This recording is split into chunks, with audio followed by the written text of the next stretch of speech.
Hi everyone, sorry to interrupt, but I'm on the Zoom and I can't hear anything. It looks like Council Chambers is muted.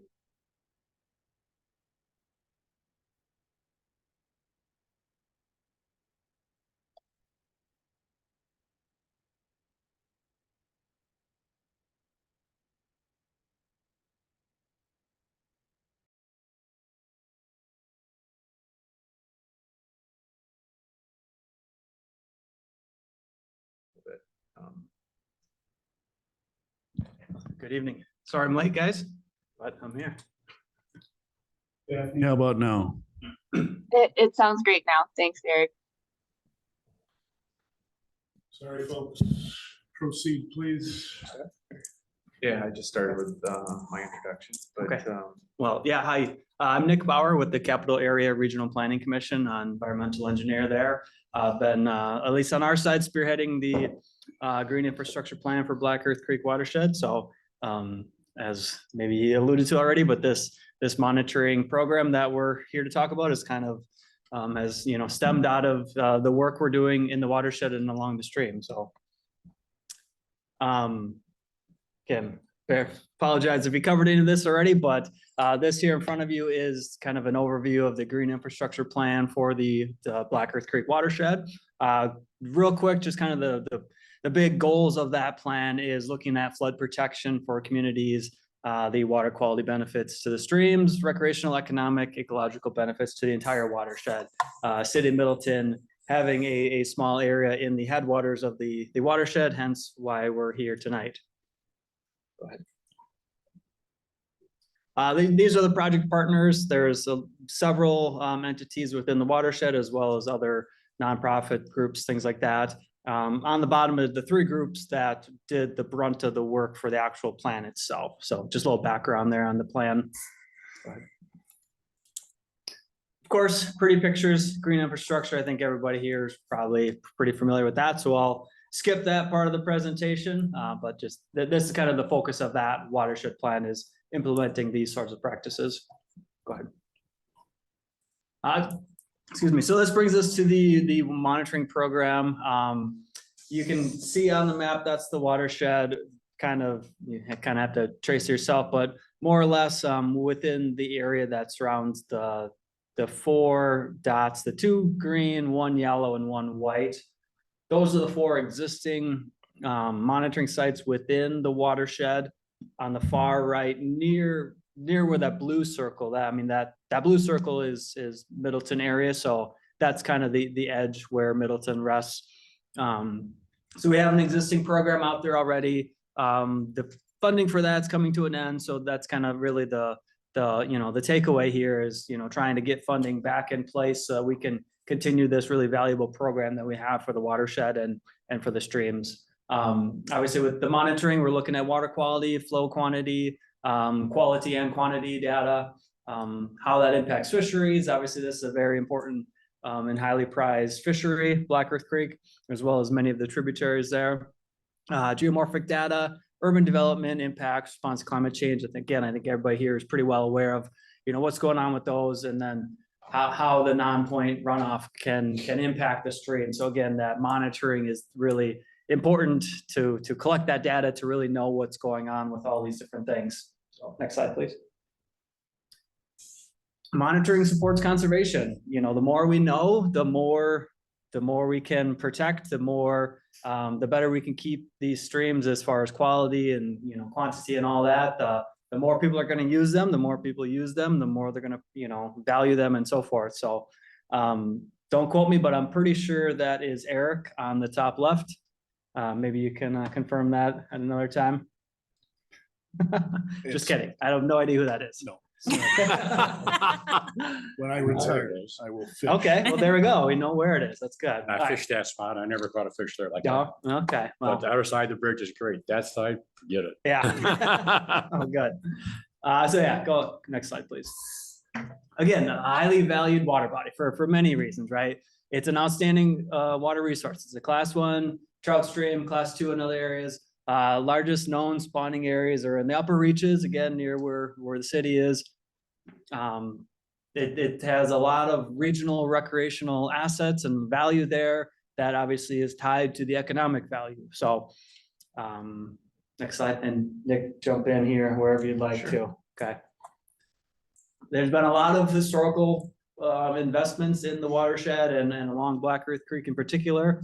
I won't read everything word for word, but you can look at those dollar values pretty quickly and see that they're, the region does value this water resource. So, again, we want to make sure that the monitoring can continue and that we can, really keep a good handle on what's going on data wise. Next slide. Maybe I'll pass it to you here, but basically monitoring is a tool to inform action and make better decisions. Add something there? Yeah, so these are just a few pictures of kind of things that have happened in the area. I mean, we value Black Earth Creek for fishing.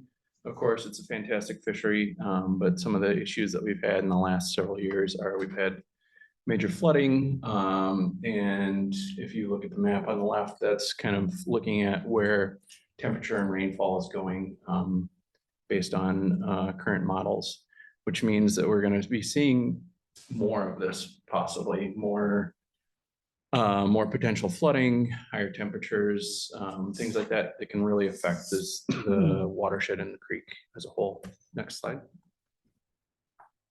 So the current things that we're dealing with, that we're monitoring, are non-point source pollution inputs. And so we're looking at both urban and rural inputs. The further downstream you get, the more rural you get.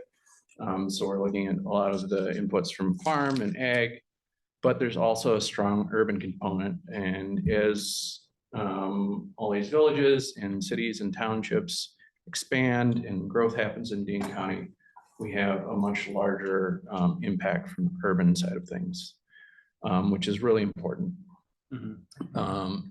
Another thing we're looking at is low dissolved oxygen, temperature. Those are two other big issues, and they're directly tied to either rural or urban runoff, depending on what's happening in the watershed. As I said, with more urbanization in the area, we've got more hard surfaces, impermeable surfaces, and we get more runoff, and that changes the temperature profiles and changes the water in general. And also that can produce more flooding too. So those are all things that we want to kind of keep a handle on and keep track of. And that's why we want to continue this monitoring. The last one is basically an iteration of all the things that I've talked about on this slide, is changes in land use. And that's something that we're really seeing a lot of with housing pressures in Dane County. And just to add to that too, this monitoring has been going on for some time now. We want to see it at least go on for another 5 years. That's what the request was, for another 5-year stint here.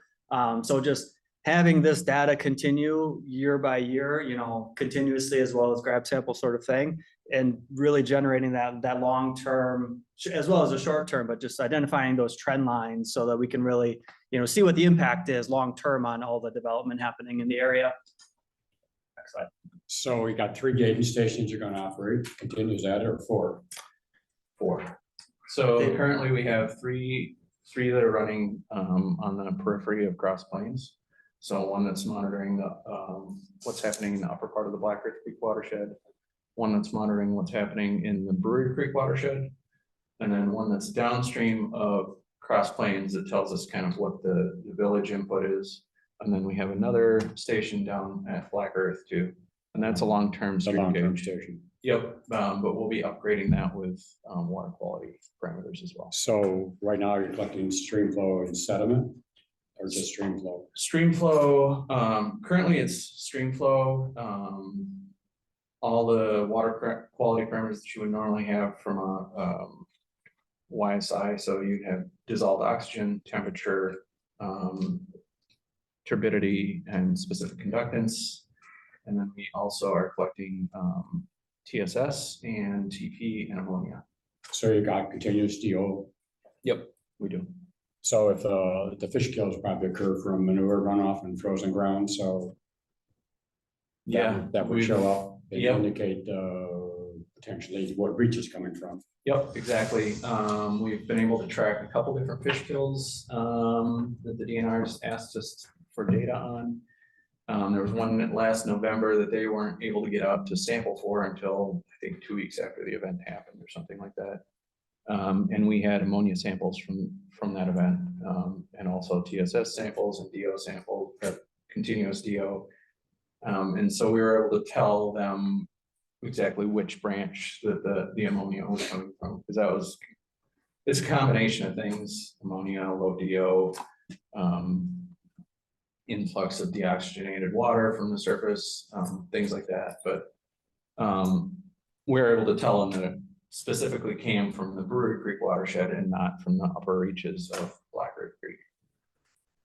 Over the years, I've started fishing there in 1967 and talked to people before that, but the mayfly hatches have been decreasing every year.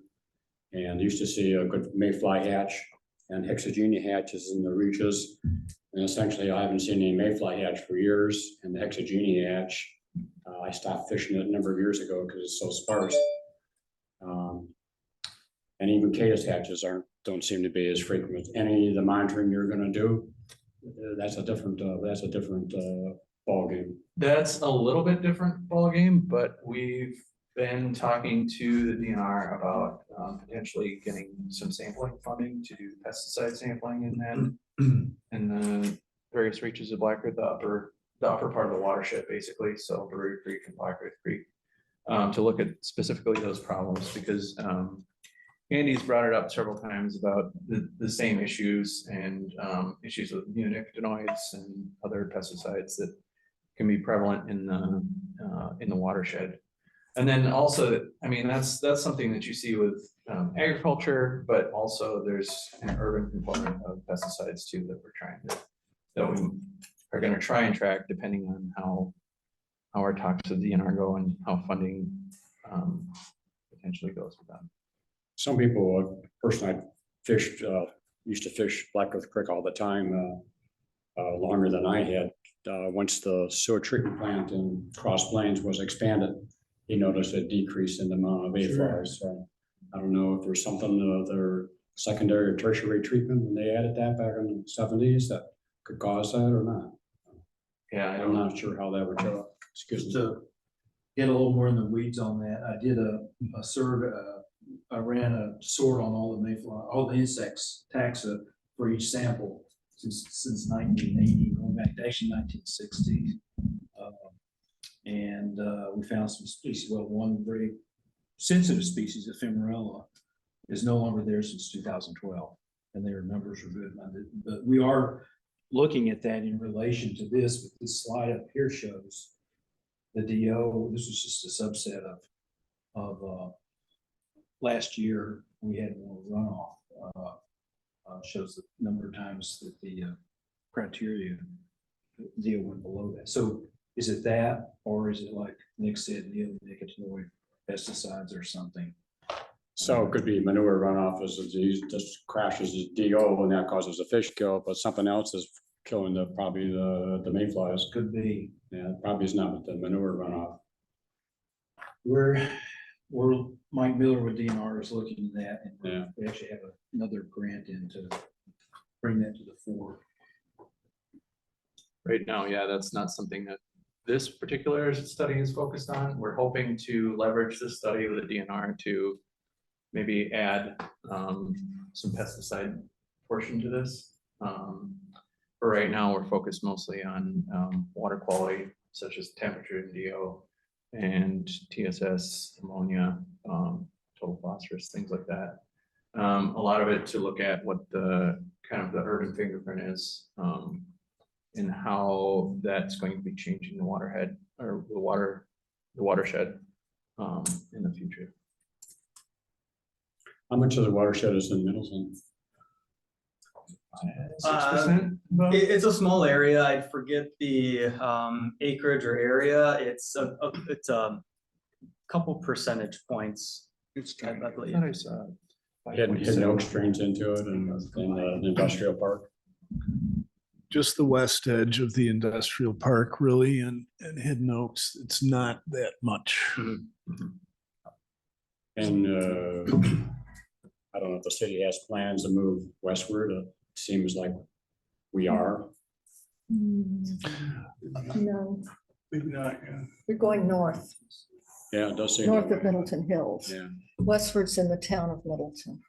I think westward might cause problems with sanitary extensions into our system.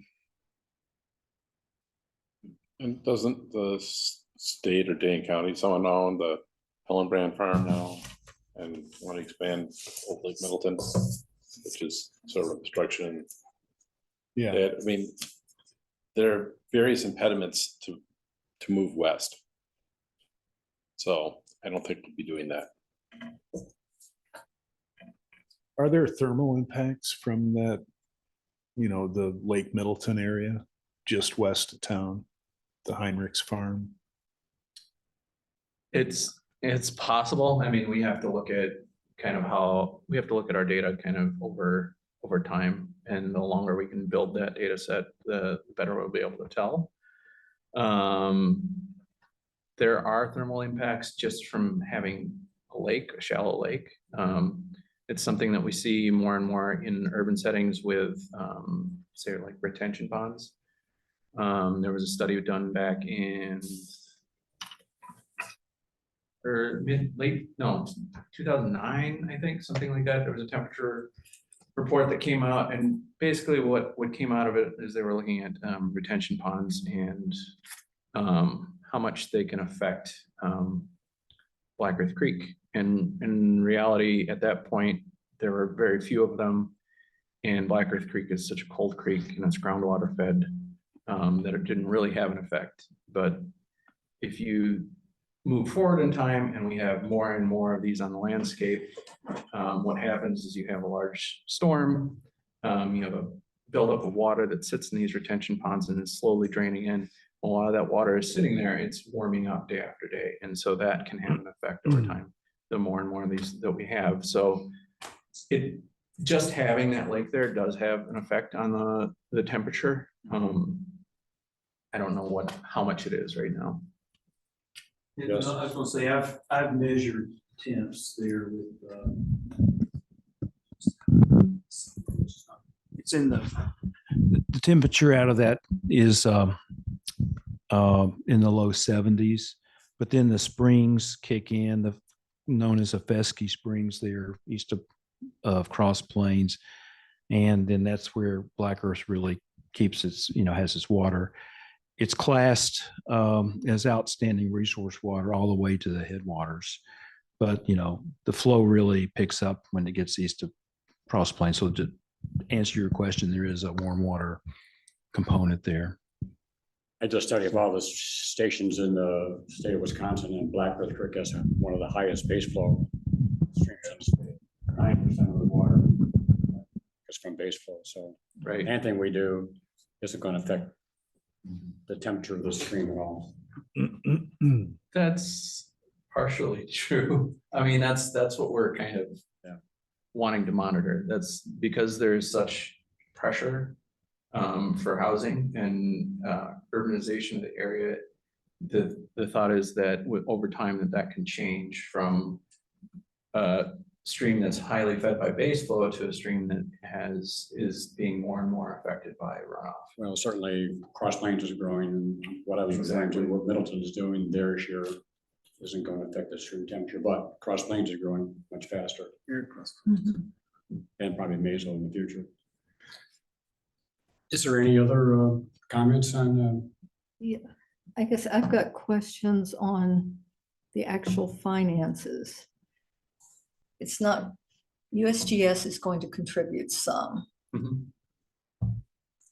How much is the town of Cross Plains and other people that actually, other municipalities or the county going to contribute? Yeah, so we're still working on some of the different leads there, but we do have committals from the town of Cross Plains, the village of Black Earth, the village of Cross Plains. I know there's a couple other towns who sound like we might get some support, haven't. Town of Mazo, town of Vermont. There's a couple that we're hopeful that we might get. We just don't have the official word yet, so. Okay, I guess, Dane County as So, well. and yep, Dane County, then as well as Trout Unlimited, Carp Sea, Becqua. We have a good wide support net.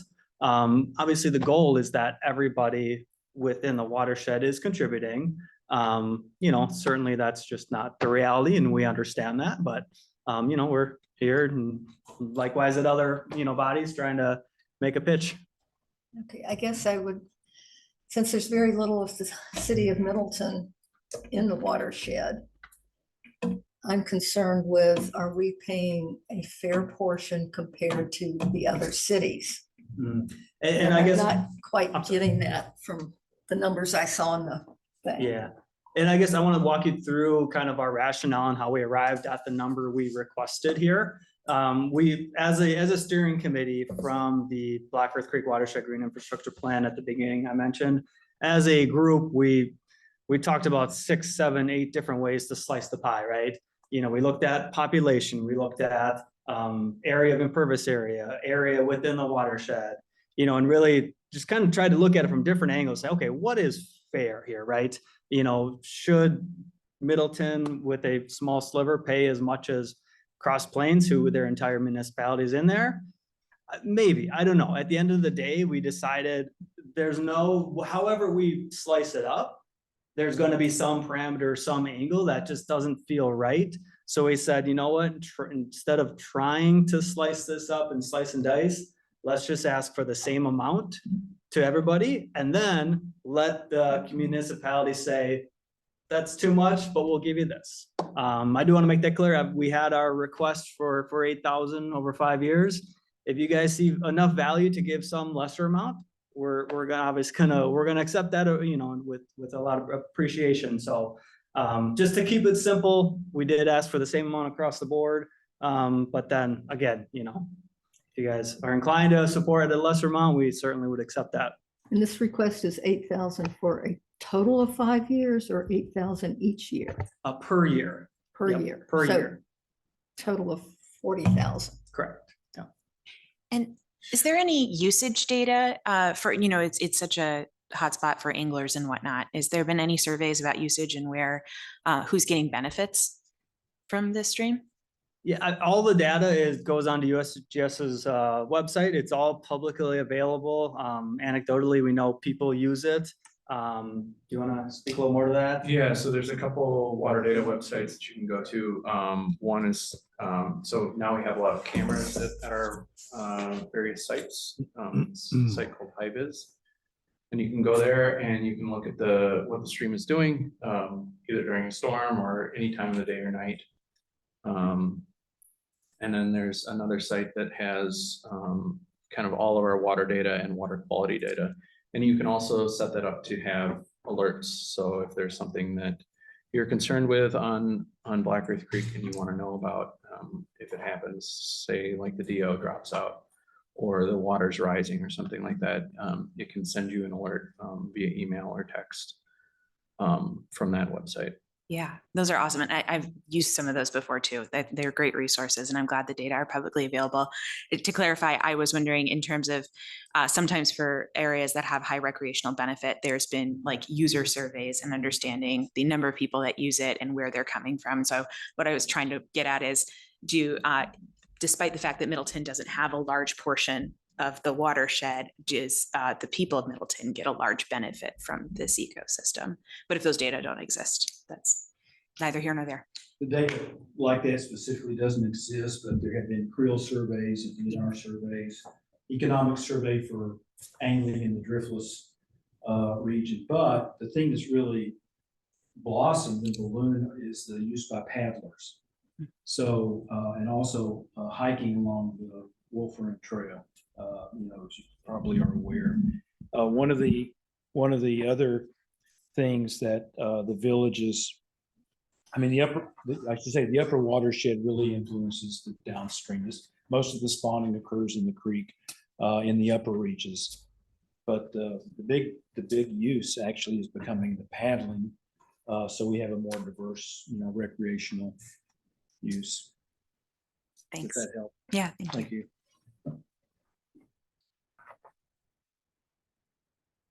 So we're looking for Eric, a motion for approve it. And we don't have the money in water resources budget doing it. Well, that's, you know, if you're gonna make that motion, I would say to add to what I wrote, or other funding source. And yeah, I think,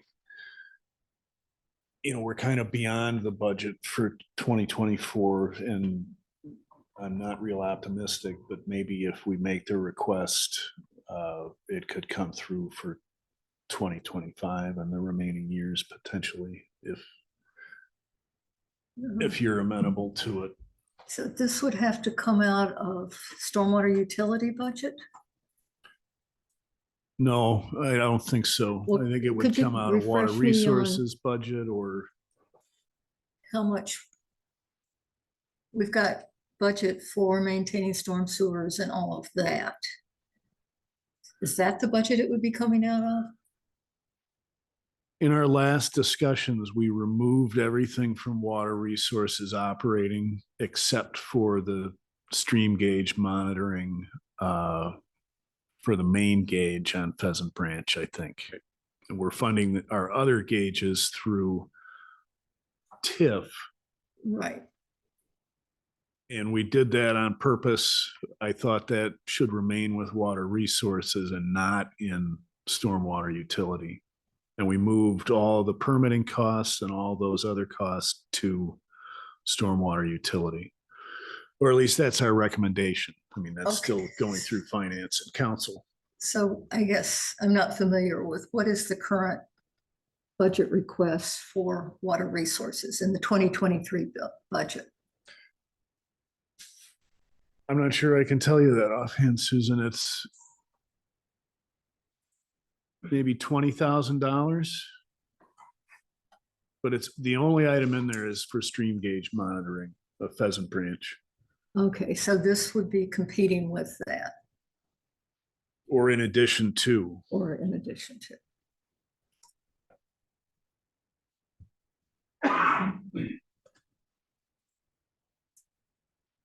So I'm not sure where that stands with, where there is no money in water resources, or are you saying there is? It sounds like there isn't. There isn't, right? So we'd have to go to finance, let them find the money. Let them find a place. So we can make a recommendation if we want to, and then finance would have to find the money this year or next year. Mhm. But not to take it out of water resources or stormwater utility. Yeah. I think we need to make that clear to finance. Yeah. Because we don't want to lose the budget for either one of those. I'd like to see a more detailed plan before we. I mean, you know, for example, there's a big lake, wet treatment that we get. And I'm not even sure how much that's needed anymore for sedimentation, but it certainly does, raise water temperatures, Where's that? right? Right at the headwaters there.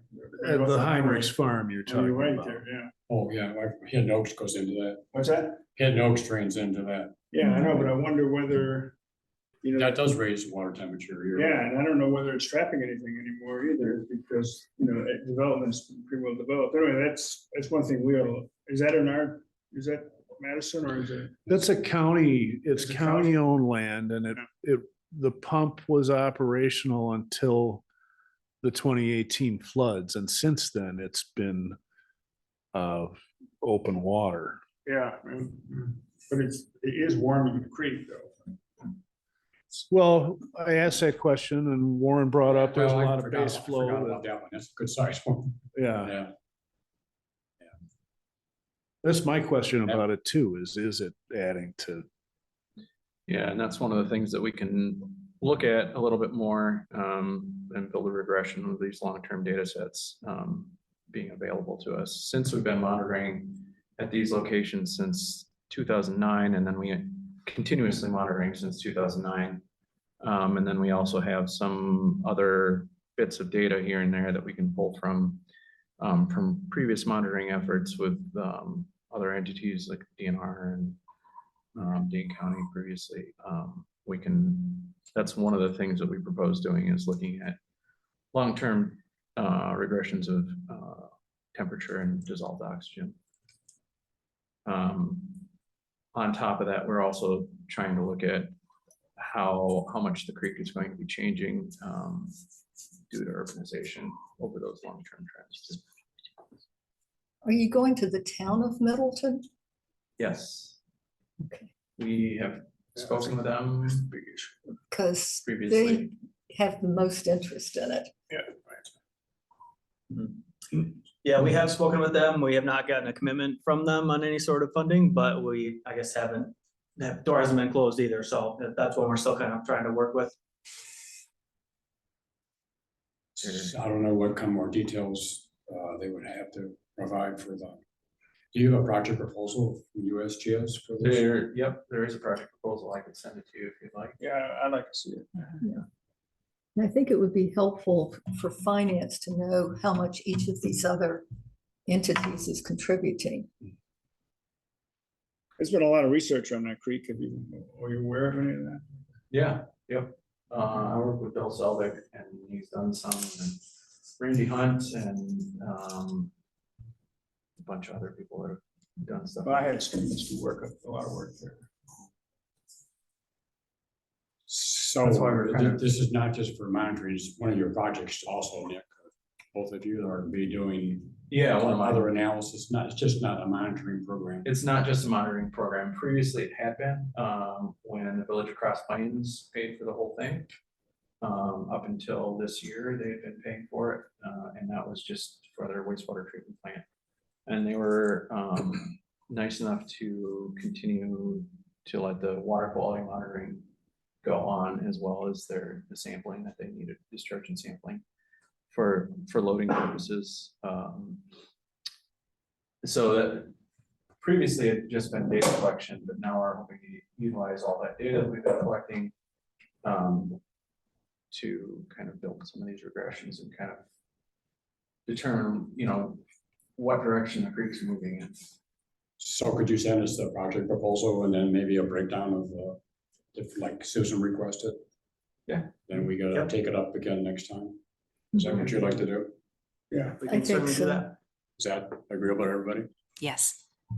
I wonder if you could think, you might want to think about the pond, we were just talking about turning it into a wetland instead of a pond. But that would take care of some of the heating. There must be a lot of heat generated. Yeah, I didn't look at that as detention pond, I looked at it as a wetland, but I guess that's, Oh, okay, yeah, I don't know. yeah, when you talk about Well, detention ponds, I was thinking You of could, something. you could move it more into the wetland. That's always been a controversial issue about that thing. We tried to drain it before, I thought, Eric, didn't we? And someone, we talked about this over the years. There's an issue at Hidden Oaks with high groundwater Yeah. and basement intrusion and that kind of stuff, which apparently has faded away in the more recent drier years. Yeah. I don't know the justification for keeping the wetland. like the way Yeah, it I is. agree. Well, I'm not sure either.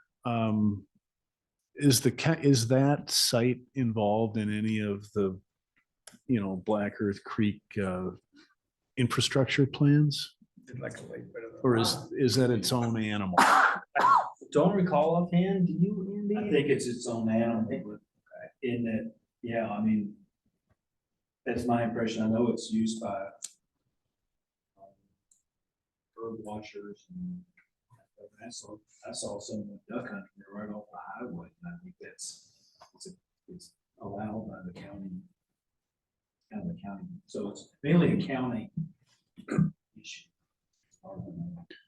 Come to think about it, I have to take away my statement because there are those ponds at MG&E headwaters. There's a number of large ponds that you can't get into except if you're on the golf course looking down, you can see them.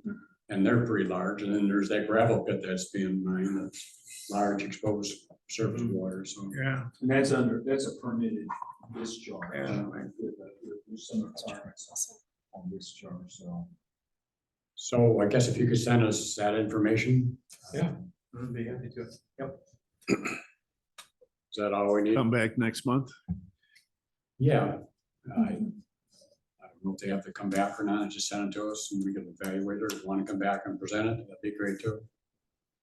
All right, yeah, sounds good. Appreciate everyone's time. Thank you. Yeah, I want to say thank you, and Black Earth Creek Watershed Association and trying to limit it.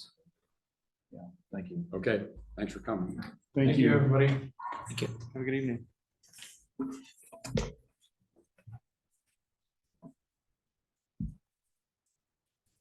The next item of business then is the draft comprehensive plan amendment referral from the Plan Commission for the development. I guess it's looking at change in land use for that Allen Boulevard apartment complex. So is there anything you want to say to introduce it, Eric? This took place. Yeah, and Daphne Zoo is here with planning who can perhaps help me with, what the process is. We're not commenting on a specific plan. We're commenting on changes to the draft future land use map. Right. There was a public hearing for a particular development. But I think what you're really being asked to do here is to look at this piece of land and make a recommendation as to whether or not it's, it should be restricted from development anyway due to water resources concerns. So I had forwarded you guys a memo from Abby that talks about what's happened here, what the process is. You got a recommendation for, or a referral from Plan Commission to look at this, and that was generated by a referral to them from Sustainability Committee. And I guess Daphne, just step in if I'm speaking here. Yeah, I can step in. Actually what was referred to you was our entire future land use map. The reason this parcel on Allen Boulevard is so contested is because there was a proposal for development here. Since that time, the developers have since withdrawn their proposal because they had a neighborhood meeting and there was like 130 people at the meeting, and it sounded like they had a lot of things that they needed to revise in order for the neighborhood to be, at least amenable to something on that parcel. That was what was discussed at Sustainability Committee, but they wanted water resources to look at basically just the general flu map, future land use map as a whole, using your expertise with water resources and how we have, the creek corridor and the lake and all of that. And so it is the whole flu map that we can discuss. I know the Allen Boulevard project is contested right now just because of that proposal. And so what this, and I just wanted to clarify again, it was mentioned in Abby's memo, but the future land use map is in our comprehensive plan. And that's like the 20-year visioning document for the city. It's not, just because we change, the colors or the categories on a flu map doesn't mean, the city needs to, develop in that certain fashion. However, right now, and the next agenda item will be our zoning ordinance. And so a lot of the decisions that we're making with the zoning ordinance is based off of, this guide that the future land use map provides for the city. The original reason why Allen Boulevard was so contested was because in our first version of our comprehensive plan, which was published in 2021, it identified that site as a single family residential unsewered lot, that whole lot. And as you guys are all well aware, we do not allow unsewered, homes with their own little septic tank or something within the city. All of them have to be sewered. So that was a mistake on our part because while we were translating from single family, it just suddenly became single family unsewered. So we wanted to fix it in this amendment. And then the by staff recommendation, Plan Commission had recommended these two categories. So that salmony pink color is avenue mixed use, and then the yellow is established neighborhood. We thought that that would be a good buffer for, you know, the existing homes along Middleton Beach Road. And obviously, you know, that line that is drawn, it looks like it's a majority avenue mixed use. You know, that line can change. We can change it on the map by recommendation of this committee or any other committee. It already sounds like Plan Commission is thinking of making that yellow portion established neighborhood a bit larger. And so, you know, on the future land use map, we can draw the lines however we want, but once it becomes, once it's translated into the zoning map, that's when that is, you know, a regulatory document that the city has to uphold.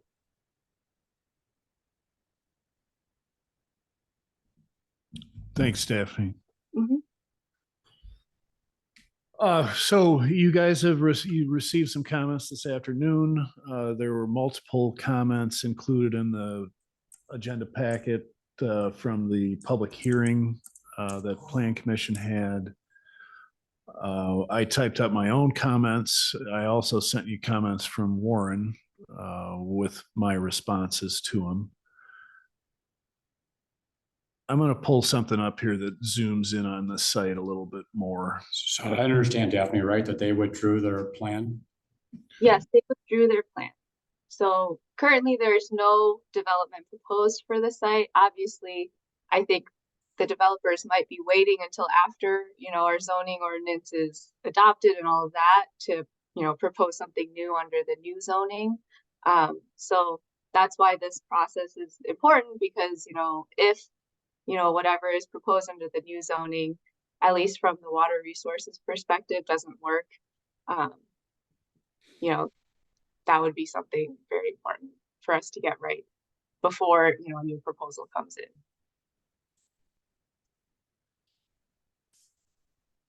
So then we should make our comments based on a change in land use to increase impervious areas, is that? Well, I think you need to look at the site on its merits. You know, will there be a problem if this redevelops? So if they do development, it still will be increasing impervious area. So we should look at it as not as development, but impervious area could increase with change in land use. Mhm. Right. So most of the comments are, So a Probably tennis still court valid. could be a problem. pardon? Putting in Right. tennis courts Sure. could be a problem. You know, and so the site, aside from its location, is just like a lot of sites that we've allowed to develop with fees in lieu. There are poor soils, which is not unusual for this area of town. You know, so let's say you guys recommended, well, it, you know, we don't think it should be developed to more than 50% impervious, whatever you do.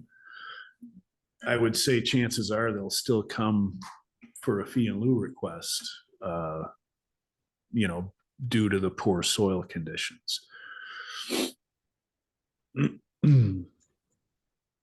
Well, I could run through that memo that I sent out, and most of the things still apply. You want me to pull it up? Yeah, and I'll just go through there, and then people could add comments on in addition to that. Sure. Okay. So the first thing I brought up was looking at our stormwater ordinance, flood peaks because of increased impervious area, whether it's 20%, 40, or 80, flood peaks will increase, but our stormwater ordinance should be able to handle it up to the 200-year flood. As Eric just pointed out, the infiltration requirement will be difficult or impossible to meet at a site like this. And so generally speaking, we've done fees in lieu of the kind of, and so I guess that would be, you know, essentially that's been our policy in the past. I don't know if it'd be any different for this site because it's close to the lake.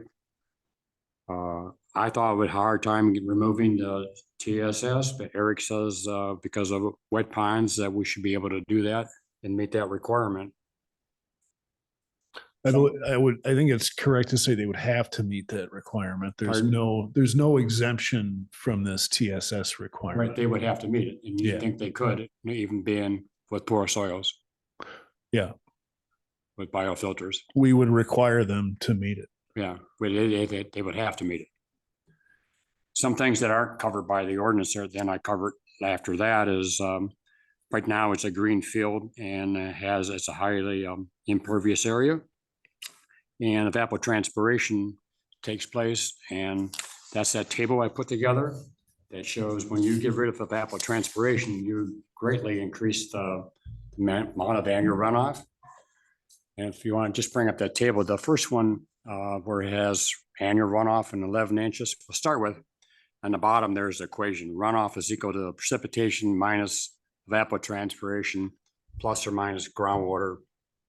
So in case of groundwater, generally speaking, you get 8 inches of groundwater going in, and then in most cases that comes back into the stream as base flow. So it's generally zeroes out.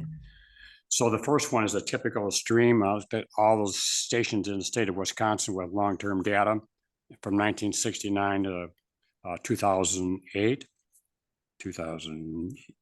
Yeah. So, and that's how I came up with looking at a general runoff was 11 inches, and precipitation in this area for that period was like 33.5.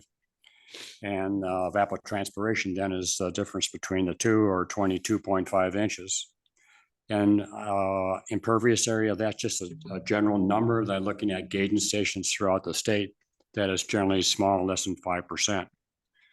So the next line then with annual runoff of 7 inches is based on a site like Hamlin Boulevard, or that's area where without any additional impervious area, you would have 22.5 inches of evapotranspiration. And then I just estimated that in this case, right now, we're probably infiltrating about 4 inches instead of 8. And that's just a guess, that it's not as good as 8 inches, but we probably are getting some infiltration. So it's 4. So then the next one is what that table they sent out with amount of impervious area for different land uses. It ranged from 40 to 80. So I just made estimates for each one of the impervious areas. Like the next one with 40%, annual runoff then goes up to 17.6 inches because of evapotranspiration drops to 13.5. Since we just lost 60% of the, or 40% of the ET from that. So that's 150% increase. And way down to the bottom is at 80% infiltration, then the annual runoff goes up to 28.2. In this case now, evapotranspiration is down to 4.5. And so we have a 300% increase. And one difference, we went through this kind of same calculation with Bell Farms, where we had 100% infiltration requirement. And it is a concern if that water went into Graber Pond, which I brought up before. But in the case of Bell Farms, we have infiltration basins throughout the thing. And so the additional water on impervious area has to go through our infiltration basins. And so it'll go back into the groundwater, which moved into the conservancy area and then cause a problem. In this land, in this area, there's no place for the water to go except back into the lake. And Lake Mendota already has a problem with high water and flooding. And this would just exacerbate it by having high impervious area in that area. The next one I brought up was salt. And so we have, if they had a high impervious area, no matter what, it's going to have large parking lots. And so Lake Mendota already has a salinity problem and has our groundwater. And being this close to the lake, there's no buffer. It's essentially like dumping the salt right into Lake Mendota. And you could guess a parking lot for that kind of area could probably put in, we have like 10 probably snow events a year. And with large parking lots, I could easily see 50 to 100 pounds of salt being applied. So you're looking at 500 to 1,000 pounds of salt being dumped into Lake Mendota. for every year. And it doesn't go away. Once it's in Lake Mendota, it stays and it's going to increase the salinity over long term. Now, so I think being that close to lake is different. If we have the same problem in other business areas like the industrial park or Greenway Center, we have infiltration basins up there. So even though the salt goes, they apply a lot of salt, it goes through the infiltration basins and then into the soil. And salt will bind with clay and get trapped. Now, not hopefully in our infiltration basins, but somewhere in the soil profile, it could well get buffered somewhat. And so being close to the lake makes this site more sensitive as far as salt's concerned. And the third item is they talked about this actually with the development, and the development's been withdrawn, but they were talking about having parking garage 2 stories below. And so you're well into the groundwater system. And I would guess that they're going to have almost continuous pumping of sump pumps. And that to me flies in the face of Middleton being a LEED district or green infrastructure to have continuous pumps running to get rid of the water problem. Warren, I've been told that the Heritage Senior Center, they have the pumps pumping continuously. Where? Heritage Senior Center, just down the street from this. Was that right? Mhm.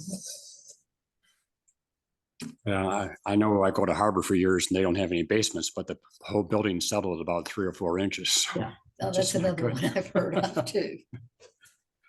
So those are the issues I raised, and based on those, I just don't think this is a good site or appropriate to make that change in land use from a park conservancy or green area to a highly impervious area. I've got a different comment, and I'm not totally familiar exactly with it, but I'm concerned also about all of Middleton's, or a lot of Middleton's stormwater comes down from University Avenue, pipe down into Lakeview Park. Is that correct?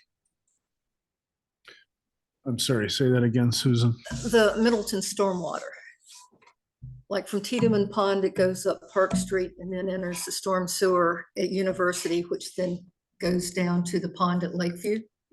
Yeah, It goes through that detention basin that we built. Most of Yeah. it does. it goes Mhm. through the pond behind the baseball diamond. It does Right. not go through the kettle pond. Okay, in but the it goes middle. through that and then it goes over across Allen Boulevard into that conservancy area.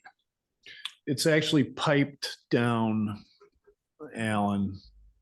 Let me pull something up here. I've got a concern with in huge floods or storms is putting impervious anything there will affect just overall the whole area on our stormwater.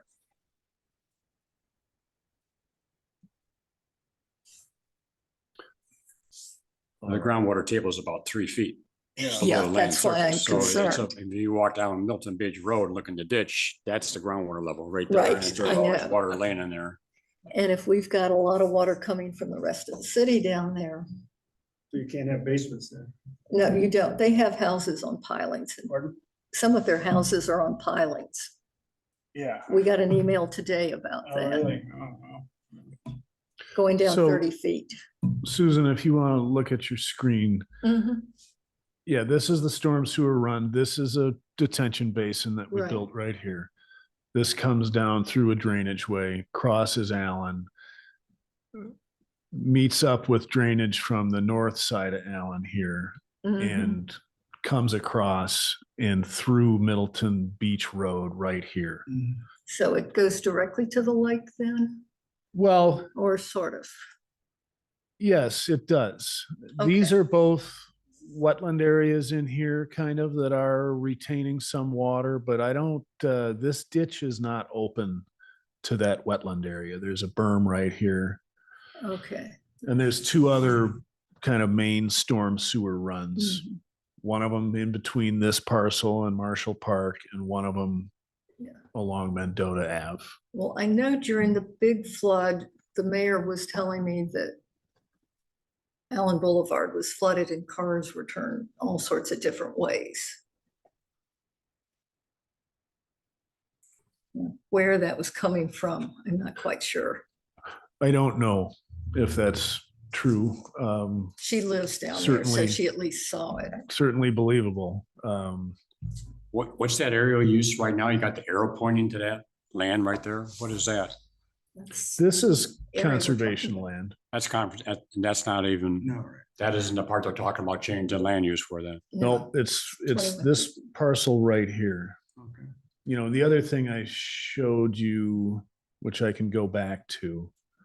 So Okay, right. Oh, this wow. is the soccer field parcel. This is mostly wetland and so is this. Right. Mhm. They are sitting lower. You know, there's basically a backwater ditch along the west side of Middleton Beach Road that collects all this water. These three main storm sewers are all partially submerged, you know, into Lake Mendota. I've never analyzed this. I have heard that when flooding has come, it's come from the lakeside on Middleton Beach Road more than from the upstream watershed. You know, I'm not concerned with this development from the perspective of flooding because the ordinance will control the peak Right. discharge rate. So it shouldn't impact this. If it was draining directly to the lake, you could make the argument that we should let the water go as quickly as possible and get it out of the way for, you know, when the peak from the rest of the watershed comes. It is draining through city infrastructure, so they'll have to maintain that rate so as not to put more pressure on our existing storm sewers. You said someone in the comments said the drains by a 10-inch pipe. Is that correct? This land? No, There is no drainage out of here? there's an inlet right up in this corner. I think it's like an 8-foot structure with 3 beehive inlet grates on it, small beehive grates. And that's where the bulk of this drains.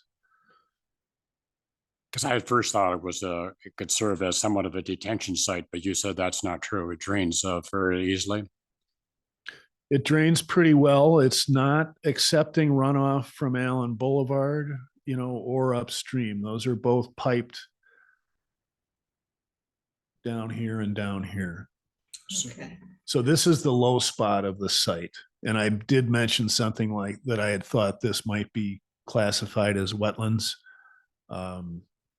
It was not on the delineation we did, excuse me, when we rebuilt Middleton Beach Road last year. Do we know where the water table is in that, generally in that area? What's the depth to water? About 3 feet, because when I walk along Middleton But Beach down Road, here you it can see is, but I'm wondering, it's the same thing. yeah. Water is always sitting in this ditch up here, you know, and even with Lake Mendota elevation. You know what I'm saying? It's just backwater from Lake Yeah, Mendota. right, right. So that's 950-ish. So they're not gonna be able to do wet basements, right? And it's- Well, they talked about putting a garage 2 feet, 2 Right. stories down. And in No, there's no way. that original proposal, the parking level was daylighting or at grade on the east side of the site, you know, and the west side of the site is 8 feet higher. So that would have been buried 8 feet in the ground. And I would expect that they'll hit groundwater if they're building something underground. So that 2 stories below is exaggerated. Well, I don't know. I'm not sure. I think there was a second proposal that may have come in. I didn't look at it because I think it was pulled. I heard that it was just basically 2 stories of parking above ground. Well, like one of the Yeah, commission that's, was oh, sorry. Daphne should know. Daphne. Yeah, you're correct, Susan. It was basically, yeah, a combination of what you and Eric were saying. They said, you know, against Allen Boulevard, it would have looked sunken about, you know, a floor under. But if you're standing on the east side on Middleton Beach Road looking at it, you would have just seen the 2 stories of parking.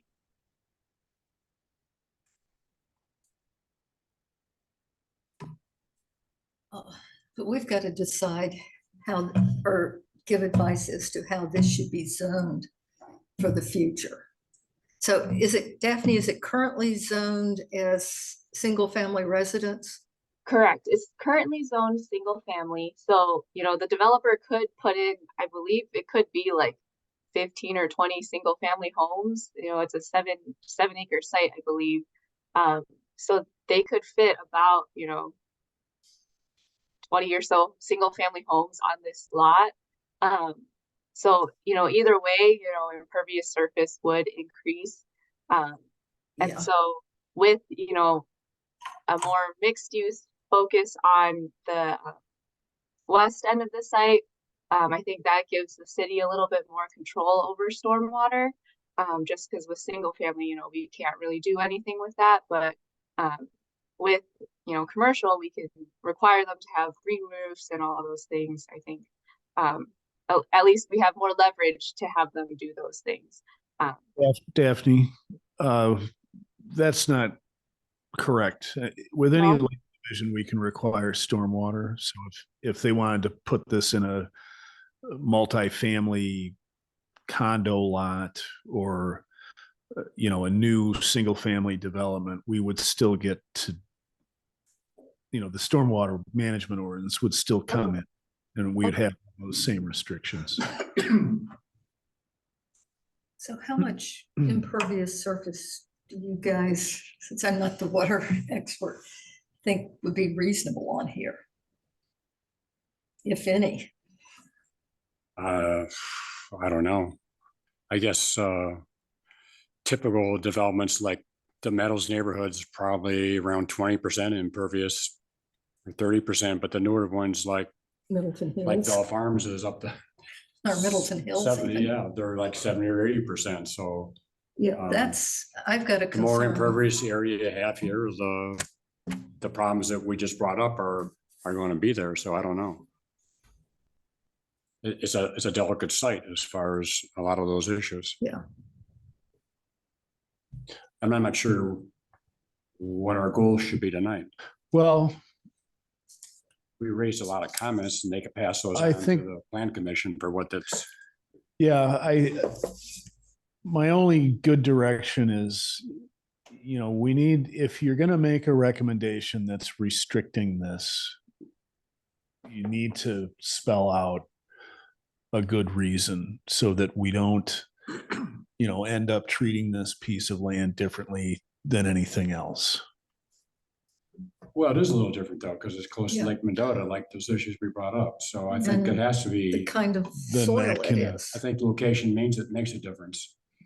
And you could treat this one differently than Bell Farms or some hawk red tail development.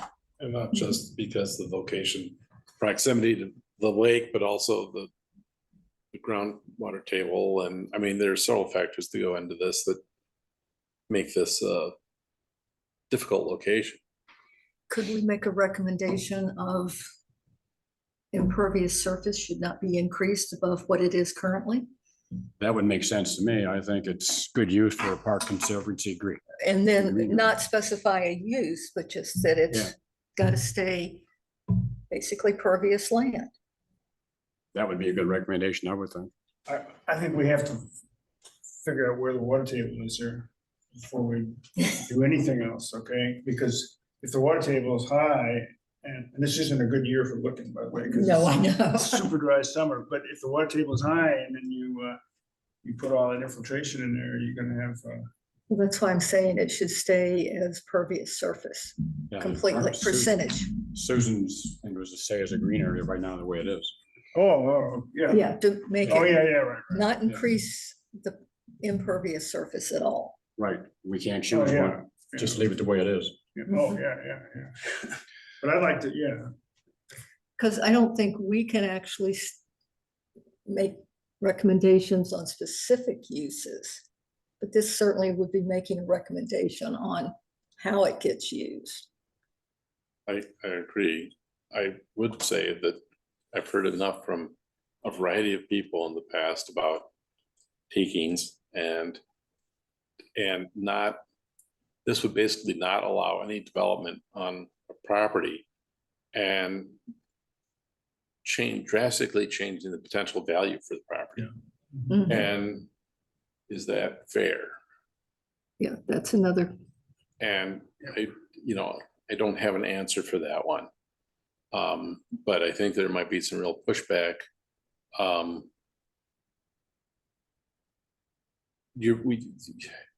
If we say zero, then we're basically saying no development.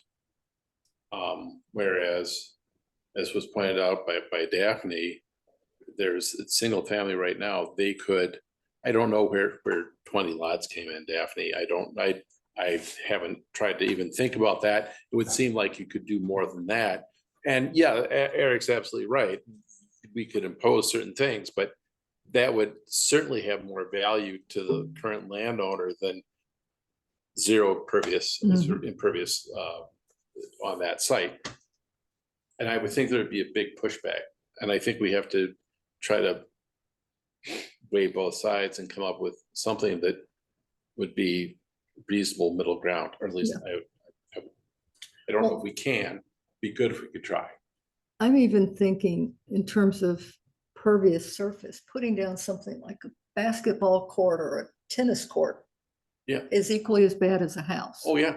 Or maybe worse. Or maybe worse. Because it could be bigger Well, and in square footage.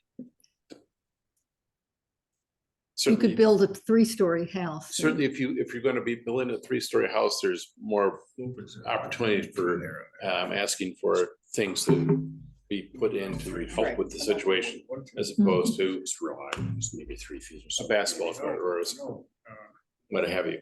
Yeah, I guess, David, what I'm thinking, we can comment, our knowledge is on water infiltration and pervious surface, and let Plan Commission come up with a use that could go along with our concern over Yep. impervious surface. I agree. I'm just saying it's Yeah. As much as it would be great if it could be zero, I don't know if that's available. I mean, there's But always the possibility that they want to take a big tax deduction and donate the land to the city. yep, I think Like you said, they could always come back and appeal that and for some other development and then take it on a case-by-case basis, but keep it as, Yeah, letting the Plan Commission state specific use, we simply state, we don't want to see an increase in impervious surface. you want to make that as a motion? Guess I I'd will. request you give specific reasoning that's specific to this site, because we have Yeah, approved countless developments that can't infiltrate in the Right. past. I guess the big sensitivity close to Lake Mendota and poor Close to- soil conditions. the poor soil conditions, inability to infiltrate water. Could we get some documentation of the soil conditions? Do we really know? I mean, are we just guessing? I think there are draft borings at this point that I could get and show to you. I'd like to know where groundwater is here. Yeah, Oh, it's real close. I mean, like we say, if you walk down to Milton Beach Road, Well, that's all the way down to here. I mean, What about further up? Beach Road is Oh, right. there. Yeah, right. But that's closest to the lake. well, What about up, I mean, and I just want to know where. For purposes of your recommendation, can you assume that there's groundwater near the surface? And that we won't be able to infiltrate water? Yeah, I think that's a possibility, yeah. But they're not gonna be able to infiltrate water. In fact, you won't want them to infiltrate water. Right, and there's many other sites where, development has still been allowed Yeah. without being able to infiltrate water. And actually, I think there's some issues on Lakeview Street, which is on the other side of Allen. In terms of, There are, I know I've heard of somewhere They have a regional sump pump in there to lower the groundwater level. I don't know exactly, but I know, On one of those blocks, there's like a shared tile that runs through the backyards and the homes. Most of them or all of them pump to it. That's correct. and that also then wouldn't making part of this lot impervious affect those residents. Could. Some of the residents that mail we got in the thing, he claims that, and I don't know if that's really fact or not. It's possible. Yeah. We don't, you know, I think the plan commission wants a response back for the next meeting on the 24th. So I don't think we have time to go back and look at soils and everything else. I think they want an answer for their next meeting. Something saying that we have great concern over any impervious. Well, I think what So your it's- our recommendation would be to keep it as it is right now, based on what we know. And because of the Yeah, yeah. conditions of the lake and then the high groundwater level. So I think that would, if you want to put those in the motion, I think that would be the reason that Eric Yeah, asked I'll for. put that in the motion. Somebody can write it for me. Does that work, Eric? Is that specific enough? I don't think you should include high groundwater as a reason. Unless you tie that in somehow to proximity to the lake. Or something special about this site. You know, we just, well, without naming anything specific, we get a fees in lieu request once a month. And the only in lieu we're allowing now is for infiltration and recharge. So the entire Airport Road Business Park, or most of it, does not infiltrate. The area, Lisa, Laura, Donna area does not infiltrate well. This whole bowl-shaped area, I ran the rebuilding of Middleton Springs Drive this summer. We put a drainage layer under that road because it was living up to its name. There were springs, you know, forcing water up through the pavement. And it's been that way for decades.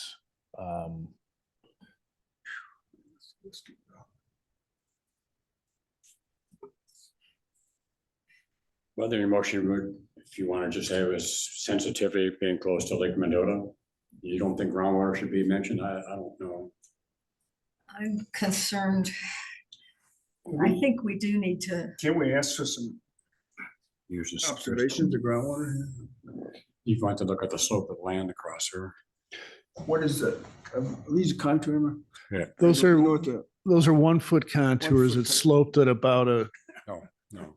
Ken, it's sloped at 1.7% evenly across the site. Yeah, right. Pretty good for a soccer field. I mean, it might work out that everything will be fine on the left side, but you'd have to keep right, you know, the east side might be problematic, the lower part. You know? yeah, and I mean, if there's pervious stuff there, what's it going to do to the houses too, not just the lake? Yeah, well, yeah. Oh, right. Yeah, no, I'm worried about having high water under that, you know. Under the house, they right don't under the have house, yeah, basements. right, because it's only getting wetter, Yeah.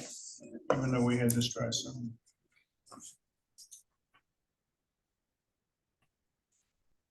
Are we expecting is there interest in doing something? Is there somebody?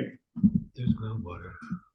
Well, the Harvard complex was proposed for here, Okay, and they withdrew it, but it was a huge complex. yeah, Many Well, I stories think high with 80%. that's right. the issue is the city's redoing their whole zoning plan. Mhm. And so this is put in as mixed use, Right. which implies it can be developed. And since the owner brought forth a proposal, it sounds like they're interested in doing something to this area. So your proposal was to leave it as it is right now. Well, my proposal is that the Plan Commission needs to realize this is a very fragile area that should not have additional pervious surface put on it. So I'd object to a tennis court. And here's a groundwater report from 94 for Middleton Beach Road. So these borings are all next to Middleton Beach Road. But these are the ones adjacent to this site, 15, 16, 17, 18, 19, showing groundwater 3 to 5 feet. Okay, got it. And when was that? 94, Okay. you know, It's 30 years ago. that would vary more year over Yeah, year. yeah, yeah. But since then, precipitation's increased greatly, and so Yeah, right. Mhm. there isn't gonna be lower, it's gonna be higher. It's safe to assume, I think, that there's relatively high groundwater, Yeah. but So they could will we- not be able to Could we ask infiltrate. for some measurements on that? Or at least let the Plan Commission know that the groundwater is that high and not likely to have gone down since those measurements were taken. It's information that needs to be made public, at least especially to the owner of the land. Oh, I think the landowner has done soil investigations or is in the midst of doing soil investigations.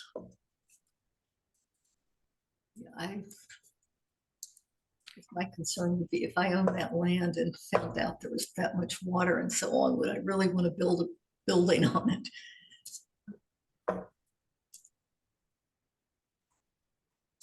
So when you start to make a motion, do you want to continue with that?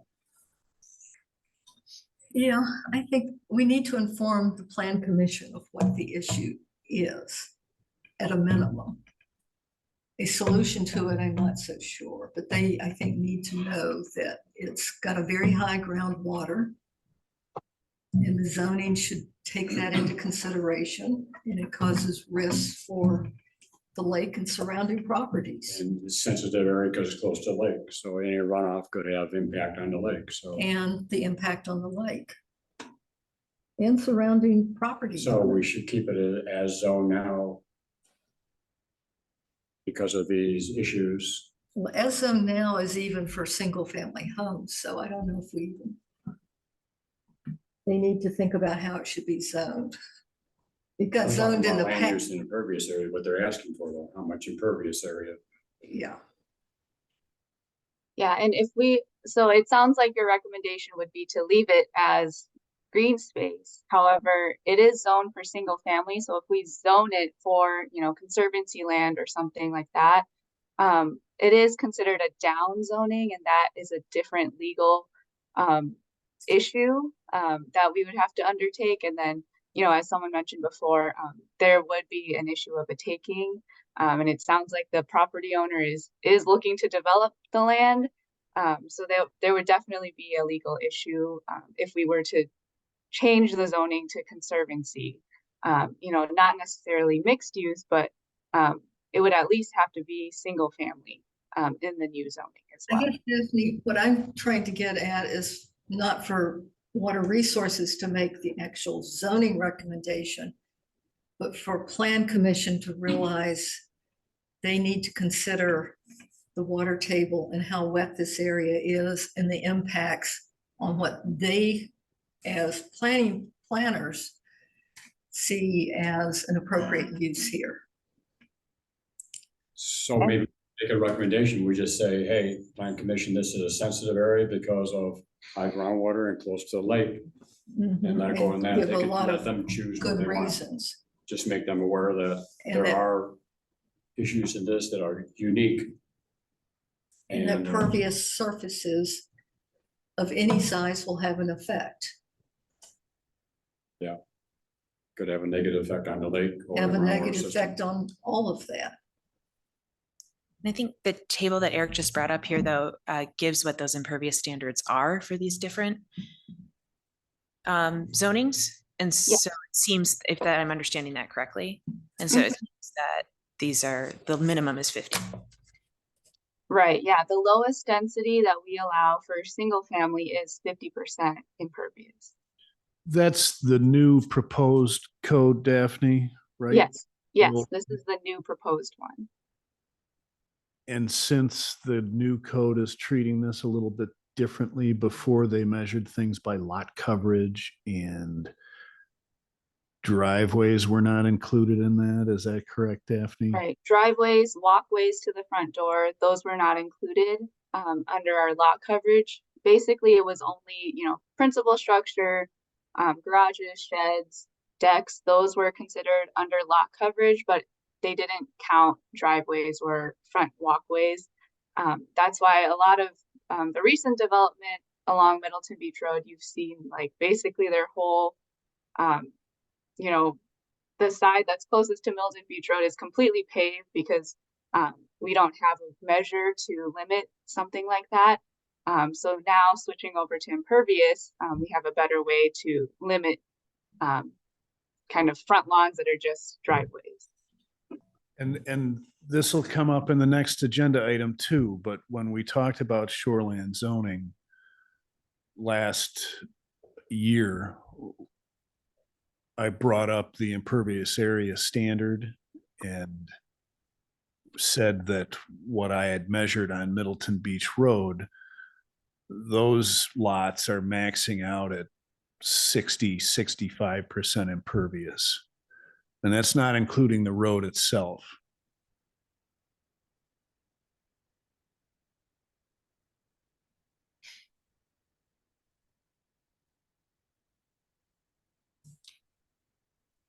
So I guess in bringing it back to the point about, what motion or recommendation that we're making, if these are for the new standards and we were talking about 25% impervious or 30, just noting that the lowest here listed is 50 or higher. So if we don't, I am concerned, I don't know if this holds, but I'm concerned that by not making a recommendation, we are in fact making a recommendation. No policy is still policy. Yeah. So if we need to consider that more, I'm just raising that. I'm not necessarily advocating for it. Would seem like our recommendation could at least alert the plan commission as you increase the impervious area, you're gonna increase the runoff to the lake. And you have a potential of more contaminants getting into the lake. As the impervious area increases, the more of this problem is going to increase. Well, also, I think that needs to go in there is you increase impervious area, the ground is less stable for any structure placed on it, Less stable for what? for structures that are placed on it, or the potential, I guess I don't know that. unless they put pilings in and so on. They probably would have to. I mean, we've got comments about harbor sinking and, Yeah. I mean, Understand that they didn't do a good job with their pilings. They did a less expensive way of doing it. right, and that's not a particularly heavy building. It's basically a concrete floor and, That's a problem not for water resources, though. That's yeah, I know, for but. the but property it's- owner and his consultants to Right. And that's figure what I'm out how trying much to extra say. he's gonna We have need to make pay. it clear this is not a good area instead of us trying to, It seems to me what they're asking us, I'm guessing is, okay, if we increase the impervious area for this area, what are the problems for water resources standpoint? And I think we've talked about those. We've got more runoff going to take place. We'll probably have more salt contamination getting into the lake. And that's unstable hard land. to judge on what the groundwater increase impervious area is going to do to the groundwater levels. That's probably, I don't know. Well, That's a tough one. but no, okay, so isn't the question whether to leave it at what it is, the single family, low density, versus zoning it to mixed use, which I assume would allow more impervious. Is that correct, Daphne? Yes, so as you can see on your screen, the mixed use avenue allows up to 80% impervious. Our recommendation from staff to plan commission was, to have about 60-70% of that site be zoned this MUA, mixed use avenue. and then the rest of the site be established neighborhood. And we had identified that last one, multifamily residential low density. That is what we had recommended, and that's still 70% impervious. So, I mean, if you guys have a different recommendation, just based off of impervious, saying, the site should not be over 50% impervious, it doesn't matter how it's split up, what categories are where, but, for the overall site, something like that. I think that could be a good guidance for Plan Commission at least, because I think they've heard plenty of times at Plan Commission, oh, we can't go underground because of the water. But here XYZ that we're doing instead of that, and they seem to be very easily swayed to towards building more. And so if they have a good sense of if we have if there has to be building, but this much still needs to be impervious, at least for the site to be better managed, I think that could be helpful to them. And I would just add one thing to what Daphne said. There is interest by at least one Plan Commission member to consider a different zoning classification of mixed use called mixed use neighborhood, which would have a 75% impervious maximum. So that is compared to 80%. So it would be, just a little bit above what the table shows here. So it seems like we're struggling trying to make a decision that we should make an estimate of what the impervious area should be, or just inform the Plan Commission of what the problems are if you increase the impervious area. It seems to me we should just stick to what the problems could be if we increase the impervious area, because I don't know how we can make a decision on what percentage it should be. Well, I think we want to have it as little as possible. Right. And I think in order to avoid legal problems and not downgrade the zoning, we'd be best to leave it at the single family at the 50%. Not that I want to see that, but that's better than 80%. And they would certainly have to have some plan for dealing with things regardless of what they propose for an impervious area. Is that correct, Eric? Either way, you mean? Yeah. Yes. Yeah. Yes. Whatever comes through has to have a plan to deal with this, all of which will be some imperfect in some fashion, but Would that mean they could apply for fees in lieu of? And put something in that won't work, but just pay us some money? Susan, I think you have to understand that fees in lieu is only for a site that's exempt from infiltration. Okay, And it's exempt because it's a bad idea to infiltrate. There's high groundwater or clay soils and you can't get the water to move through. So by DNR rules, or really almost anyone else's rules, they're exempt. They don't have to do infiltration. It doesn't mean the land is not developable. It just Okay. means they don't have to meet that requirement. We collect the fee in lieu so we can try to go make it better somewhere else. right. But it's not a, what's the word I'm looking for? They're not getting a break with fees in lieu. It's actually something a little over and above what the state or the county would require. They would just exempt the site and no infiltration required. We're saying the same thing, except we're asking for a fee to try to build infiltrative capacity somewhere else. As you worded, an item is Plan Commission wants feedback. It isn't necessarily a recommendation, feedbacks. Yeah, right. So I think that's where we should confine ourselves to. Okay, if you increase urbanization, this impervious area takes place, this is what could happen. And I think outside of us making a specific recommendation, I think give them our feedback of our discussion of what could take place. Not a good Could I add idea. to feedback that we need to know where groundwater is there, where the water table is, before anybody does anything. I mean, this could be Well, possible to develop. That, I think that could be part of the things that we talk about.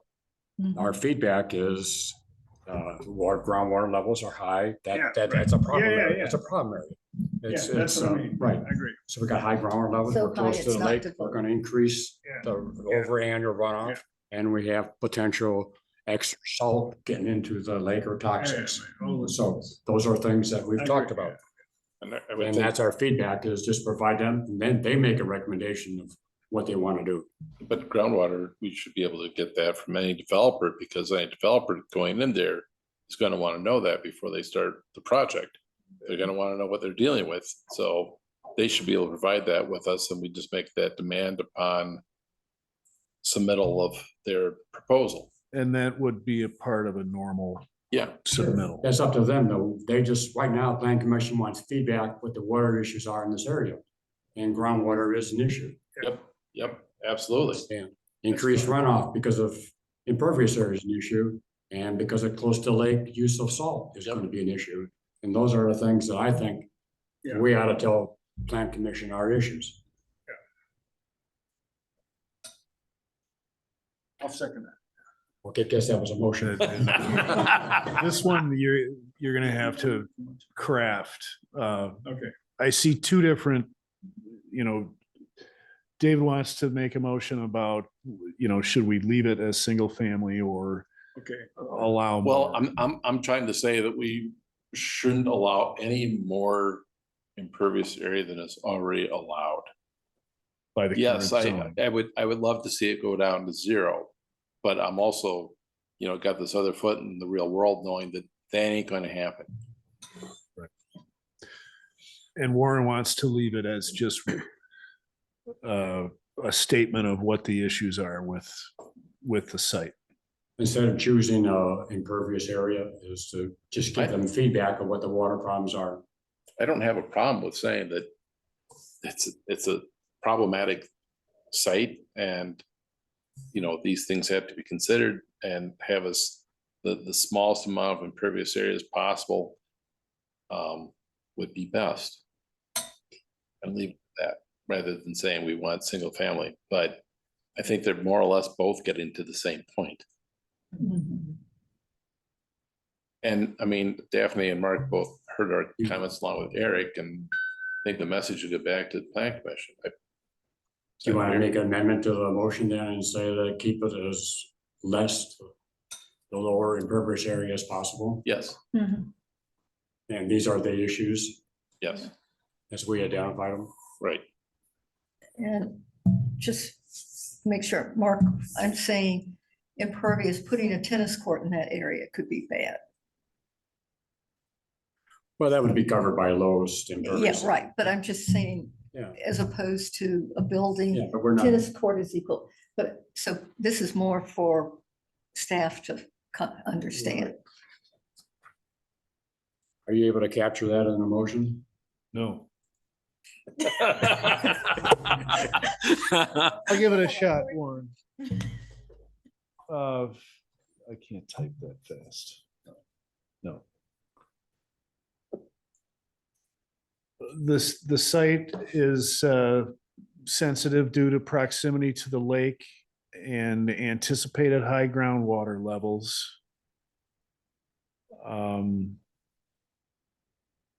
And we recommend that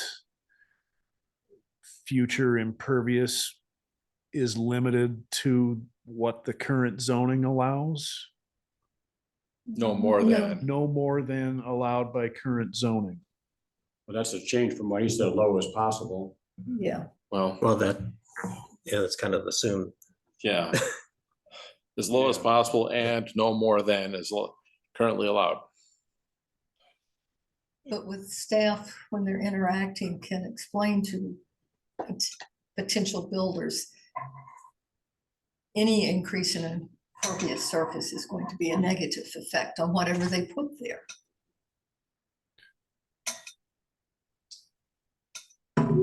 I had actually talked to the consulting engineer when the concept plan for the development was put before us, and I brought up groundwater issues, wetland issues, and all these things. That's a normal part of the process. And, you know, I don't want to see 24-hour pumping of groundwater. You have to make sure you're not increasing peak rates. You have to accommodate the small depression in the northeast corner if you're going to fill it, because that would, result, that's got to be included in the modeling. There's all these things. I think our motion should be that we feel this site is close to the lake and has some unique issues with water because of the high groundwater level, the increased runoff from increased impervious area, and the use of salt getting directly into the lake, and therefore we should keep the impervious area as low as possible. And that's incorporates what Dave was talking about. Is that? I don't have a problem with that at all. I don't either. I'm sorry, my brain went off on the salinity and the salt and wondered if there's any way we could, and this is, I guess, a question more for Mark, but is there any way we can sort of demand, enclosed or underground parking to the maximum amount and avoid the surface lot is what ends up getting salted. Well, any impervious area is gonna, depends. If it's single family homes, maybe they won't use site. If it's an apartment building, they'll probably use a lot of salt. So we can't really judge that right now. Yeah. It's just a sensitive area. If Right, more but the impervious surface area lot increase, parking is you're where gonna you get more salt runoff. where you get more salt. It's gonna vary from Yes. single families probably less, where businesses are gonna put a lot down. Oh, yeah, they So we're just gonna, right now, alerting that we feel these are the issues that the plan commission should ask Or us can for. we say I don't extremely know, sensitive? you got a area? problem with that? No, I think that one sounded pretty good. Okay, Could you make it extremely sensitive? fine. That's good, yeah. Yeah, Yeah. just because we're talking to people who aren't water resource experts, and they might not comprehend Yeah. the seriousness of what we're Well. talking about. Can I ask a question? I'm sorry to interrupt you. I've been listening and I'm trying to help. Does everybody know who you are? Mark Opitz, city planner, and I was listening in my office because I was coming for the zoning issue after this, but I see an opportunity here to have clarity. Sorry, Daphne, for interrupting. So I'm glad the single family part is out of this because there are negatives with having single family development in terms of property management, not being able to control, how people use their properties. And the idea of having structured parking and have all the parking be not have a surface lot is appealing too. My question is, do you see if we had the 50% impervious area, which is the lowest impervious surface in the zoning up there, if that were applied, would you see a difference in terms of where that occurs on the lot? If everything was on the Allen Boulevard side, and then you'd have a larger area that was pervious. forest pervious later, is Yeah. that, that might be something to weigh in on too?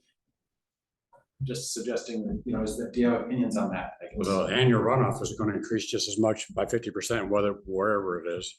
Mhm. The salt usage depends on how it's transported to what kind of connection you have between that area and the lake. Right, but I mean, that's why I'm saying this sort of feedback. think And is I don't very know, helpful. they didn't ask us for that. Well, I think the agenda item is probably future land use plan, right? Well, there was a 174-page document, so maybe they did ask us.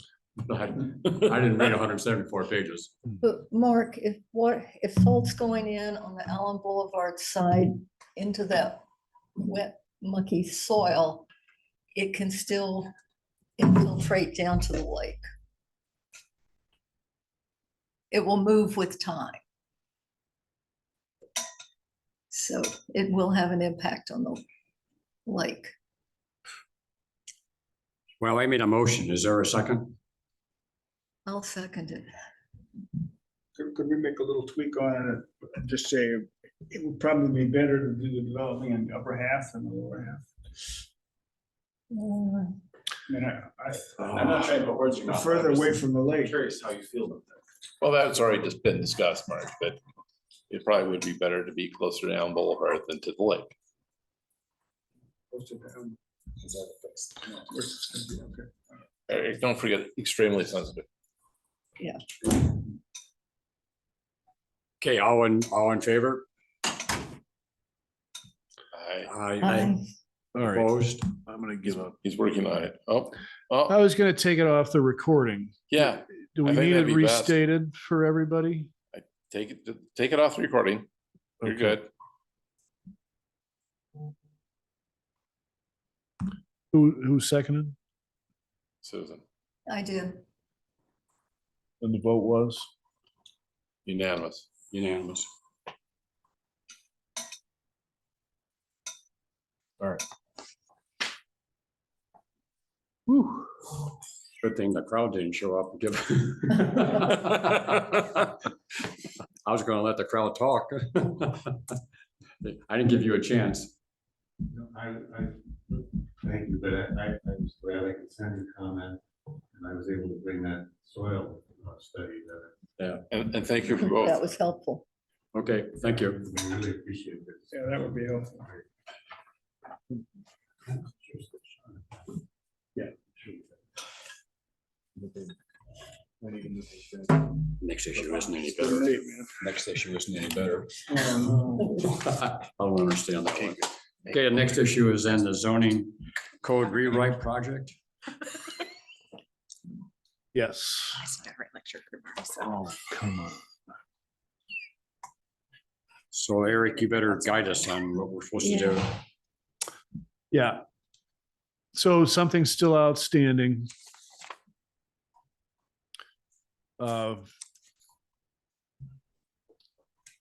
Shoreland overlays. Last time we talked about this, I didn't think it had been written well enough to put before you. Now I'm asking for a little bit more direction. And there's just a few things. When we get this crafted, it's going to have to go to DNR for review. I don't have my feet completely under me with it yet, but I think with a little direction, I could craft it to take to DNR for review. So first thing, I think when we talked about this last year, I kind of misinformed you, and I've got this comment stated here, that we need two different sets of standards, one for annexed areas and one for areas that were kind of always within the city. The rule was from the state that cities don't have to have shoreland zoning except for areas which have been annexed and were subject to a county zoning ordinance. I had told you guys that we would not be able to increase our standards above what the county is currently limited to for these annexed areas. I don't think that's correct. So I think you could apply one set of standards to the whole city. And I'd like direction on whether or not you think that's a good idea. So what do you want from us?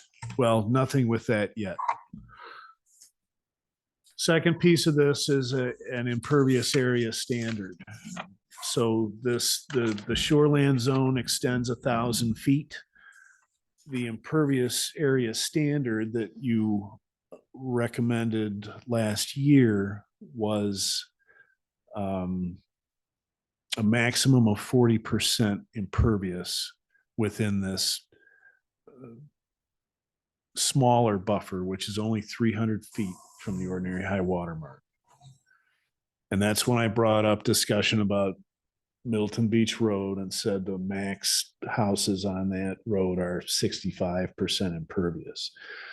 So there's a half dozen lots maybe that are still the old style cottages.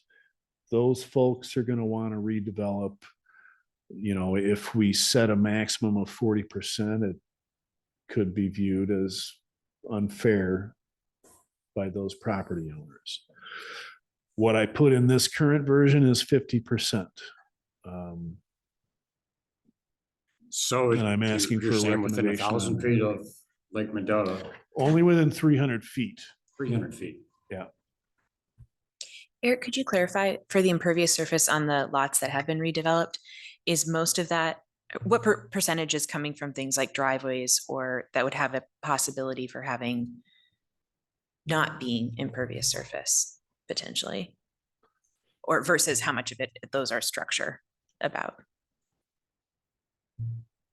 I would guess 60% roof, Okay. 40% decks, patios, driveways. Okay.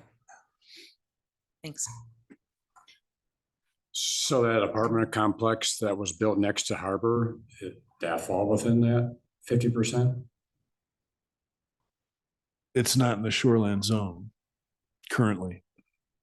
Our current shoreland zoning ordinance only applies to the annexed areas because that's all we're required to have. When I brought this to you guys a year ago, that's what I said. This is going to be a big switch. We're going to be including areas that have never been included in this. And Middleton Beach Road is a prime example. Anything that's built now would be grandfathered to that level of impervious.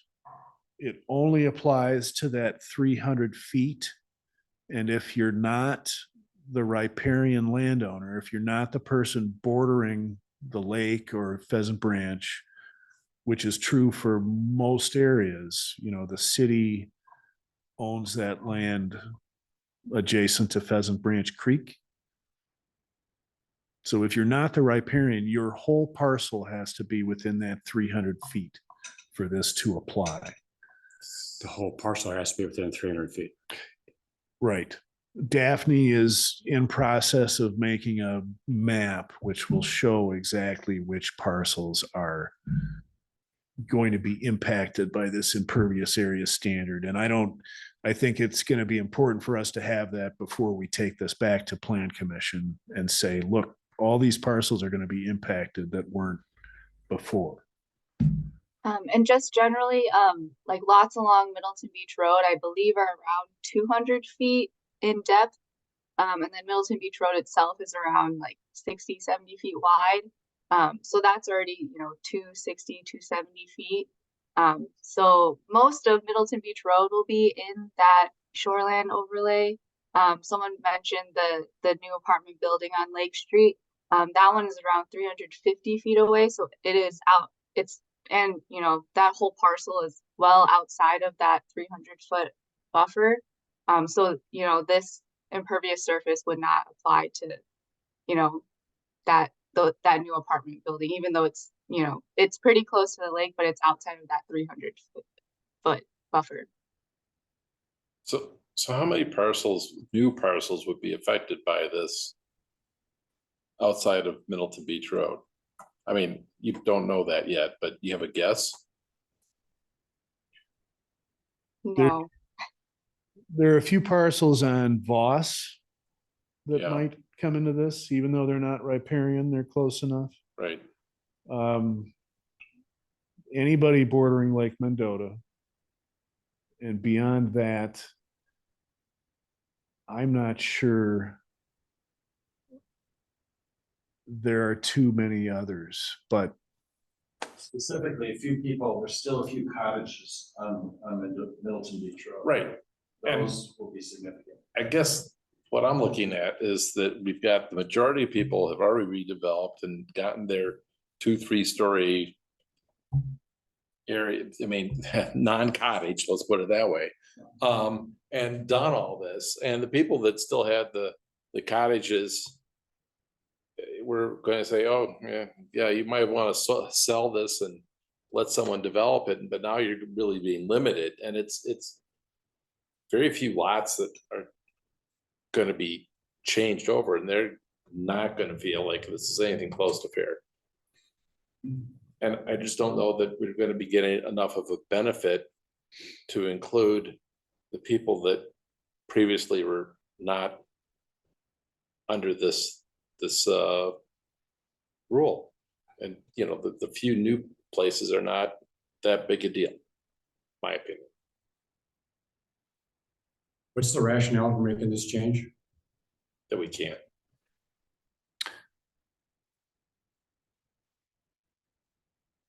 To protect the shoreland. I mean, it was my idea. I brought it up as a part of the zoning ordinance rewrite.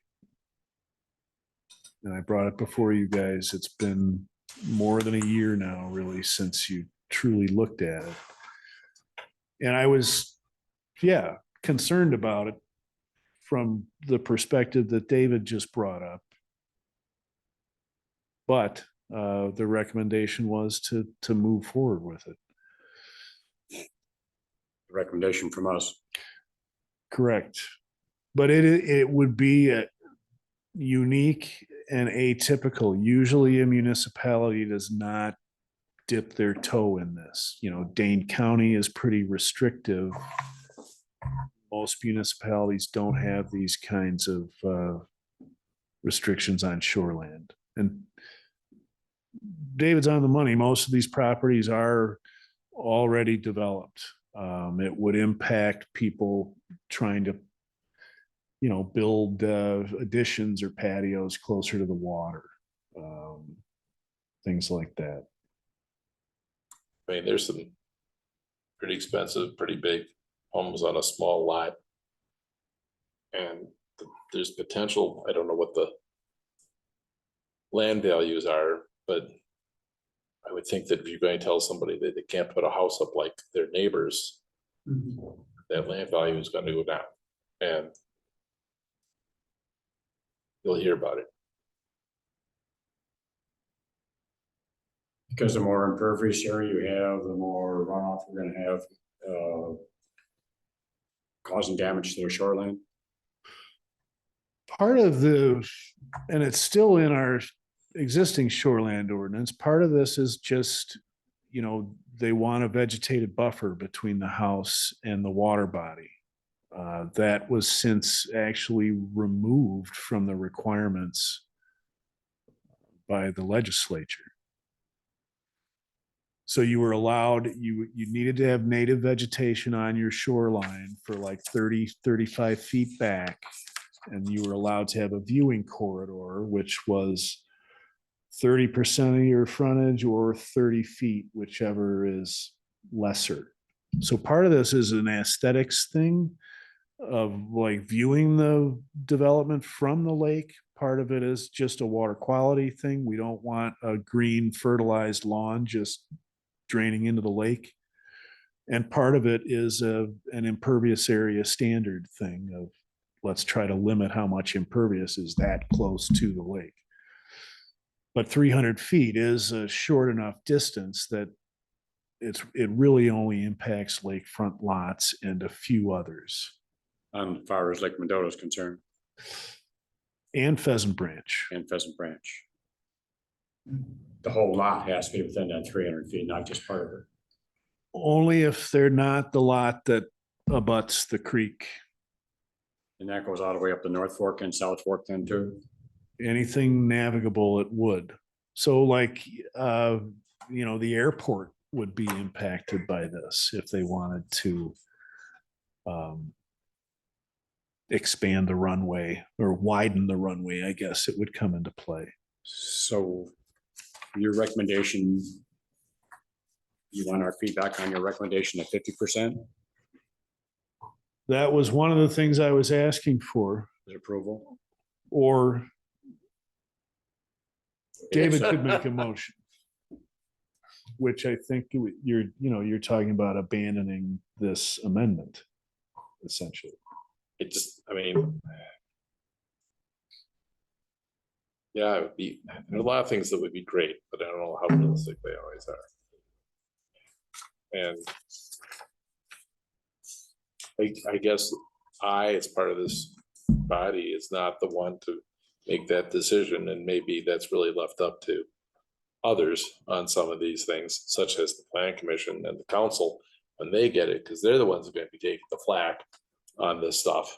But I've had plenty of experiences where a lot less impact has been suggested and a big backlash has come up.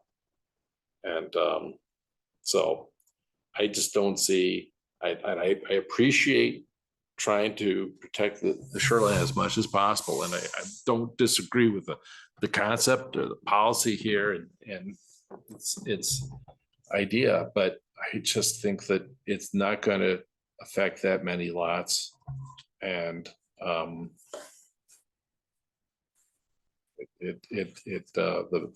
the cost outweighs the benefit, my opinion. I don't have a problem with that.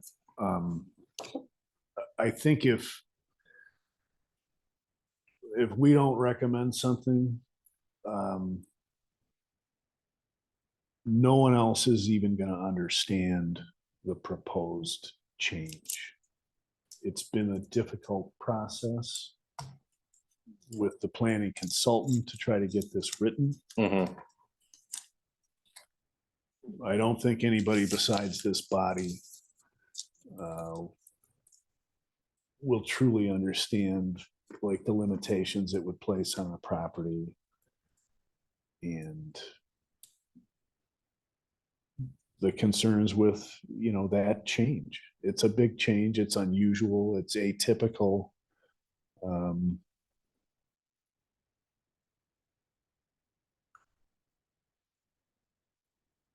I don't have a problem with your recommendation. I'll let other people speak. You made a motion? Oh, okay. Motion to not move forward with this. Revisions to the shoreland zoning ordinance. Yes. Keep the status quo. Yes. Yes. Yes. That's the important part. Okay.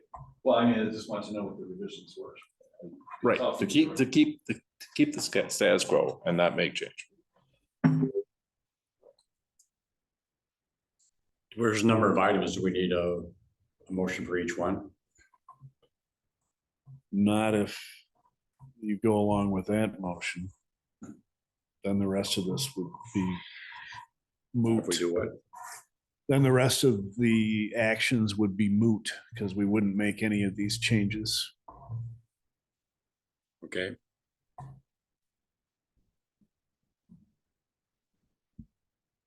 Could we repeat the motion? The motion was to not change our current zoning ordinance and keep the status quo. In terms of the Shoreland zoning ordinance, Yeah. excuse me. Which is, you know, the current ordinance requires a 75-foot setback. You have that handy? I don't have, well, the current ordinance, I don't have it right here. But It requires a 75-foot setback and the buffer zone, right? we have allowed rear setbacks of 30 feet from the ordinary high water mark on those patrol. That's what we've been allowing. No.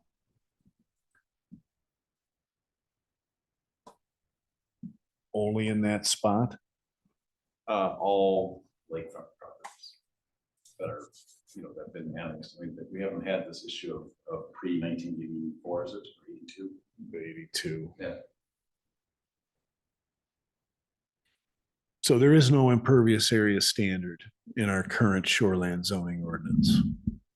No limitation on how much impervious. There's just a rule to set back from the water. And there's a rule to have is there or is there not? Well, there is, 75 feet does exist in one of our ordinances. And it wasn't in the zoning ordinance, I don't think. But from what I've inherited when Eileen was here, the way we always handled it was we allowed Middleton Beach to, instead of 30 feet from the rear lot line, it was 30 feet from the ordinary high water line. So I've just been consistent with that over the years. But I did see a 75-foot reference somewhere once. Is that the current code? Yes. We've had a lot of issues with the zoning ordinance. It's an old ordinance. It's 40 years old, and we've always had some language. So this is all it says, Ken. 75-foot setback. Yeah. Less than is allowed if the adjacent buildings are closer, so then you can average them to this 35 feet. And then it requires a vegetative buffer zone. And it's just 35, but we've been doing 30. 35 feet inland from the shoreline. And you're allowed to have a 30-foot viewing corridor that you can mow or whatever and see out to the lake, or that set your pier in that area. Very simple, no impervious area standard. So your alternative is keep it the way it is, or else go 300 feet with 50% or 40% impervious area? David's motion was to keep it the way it is.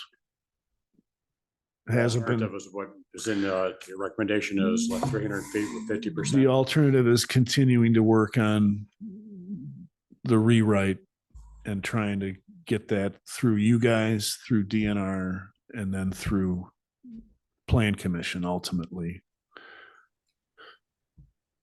And after working on this, I do tend to agree with David that it's relatively little benefit.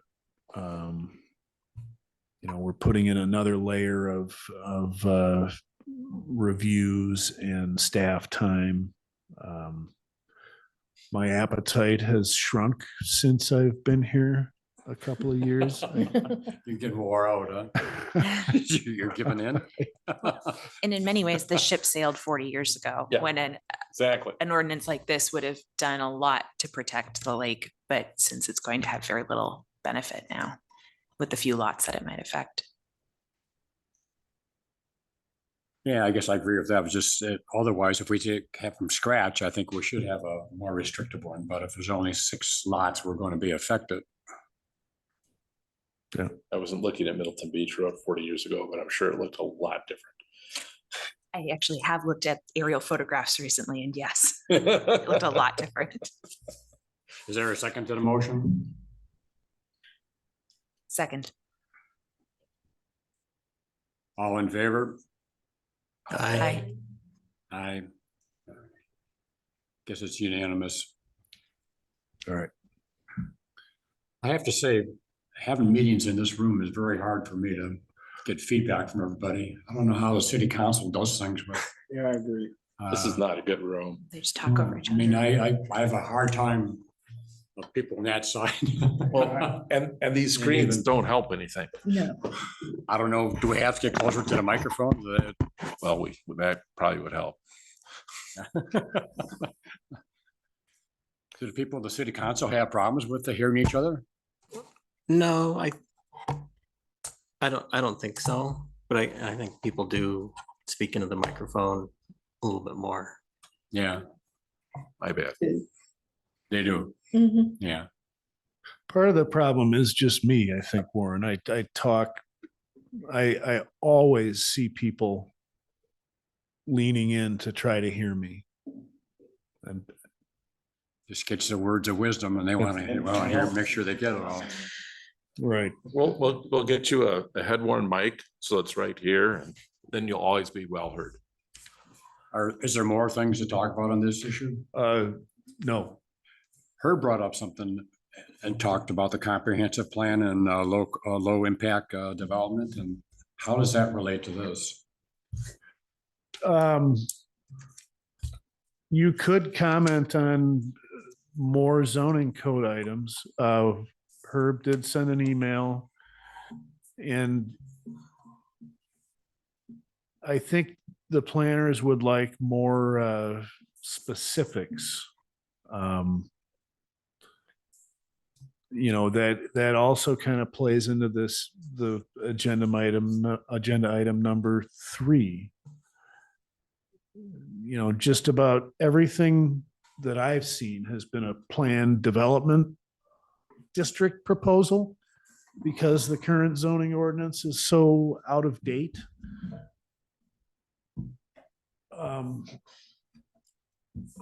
Well, I think I he's don't- referring to is that low impact development is mentioned in the comprehensive plan, but it's not put into the zoning ordinance. Right. And they're leaving it up to the water resource ordinance to be included in there.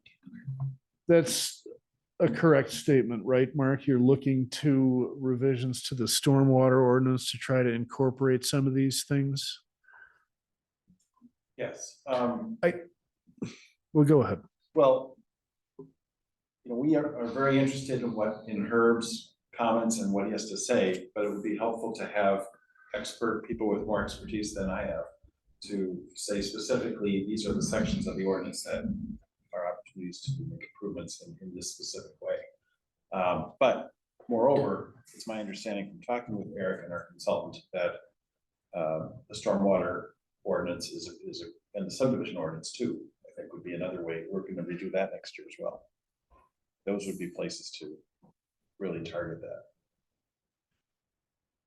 But I think it's hard to apply LID principles on a site-by-site basis. Then you're really just talking about green roofs. Easier to apply to a subdivision scale, or maybe even a 10-acre lot or something like that. But you are, it's just kind of immediately running counter to the philosophy of greater density, greater densification.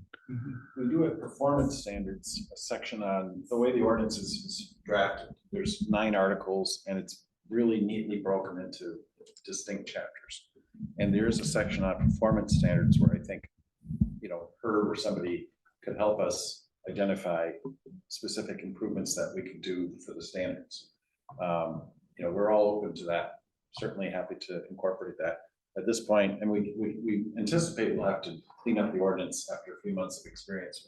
We'll probably have to make an amendment or two, hopefully nothing significant, but there will be chances to update it.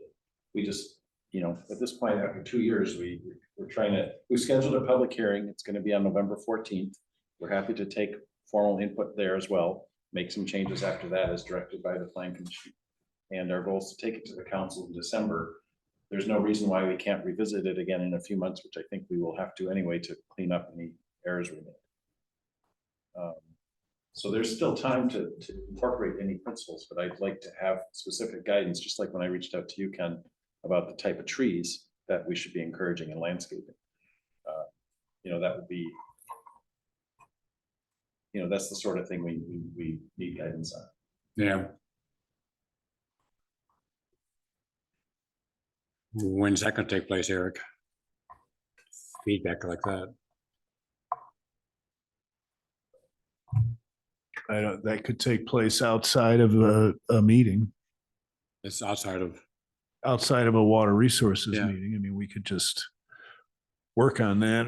I could ask Herb for more specific comments. I suppose. But like types of trees that should be for increase of evapotranspiration. Is that what you're talking about, Mark? Yeah, we have a landscaping chapter that gets into tree species in great detail, multiple pages. So we have a lot of this in there. We've made some enhancements about species that we want to prohibit. We've done some of that. We just need somebody. If there's somebody who has knowledge in this area that's very detailed and would like to make suggestions for improvement, we're all ears. Yeah, I don't have that Yeah. type of background, and I don't know if. And, we're encouraging the use of native plants, for example, is a very strong. Mark, theme. send it to me and let me read it.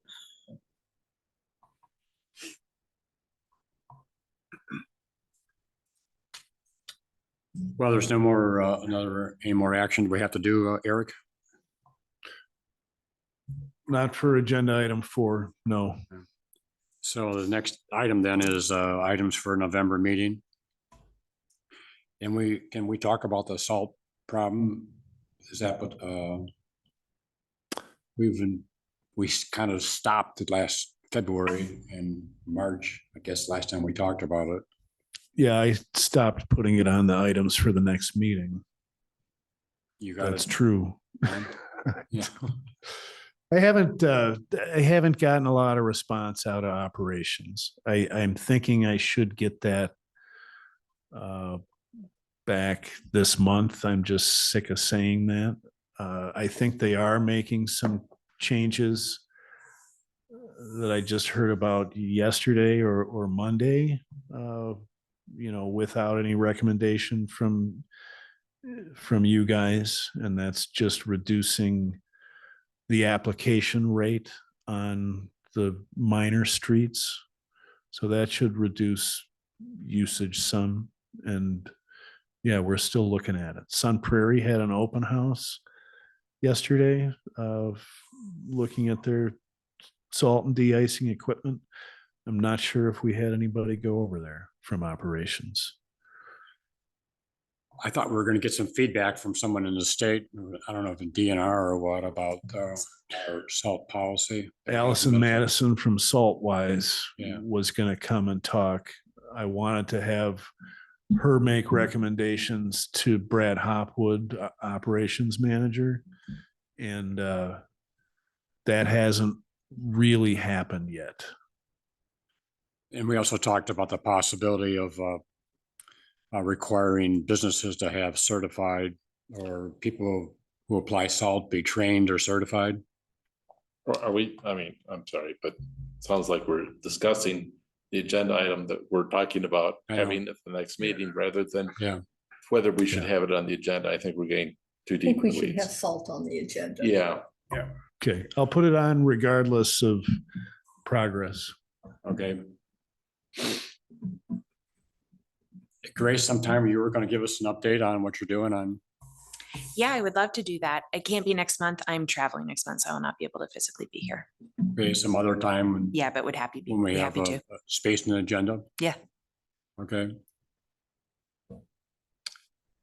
Okay, I guess that's it then. You want to talk about TIF policy next month?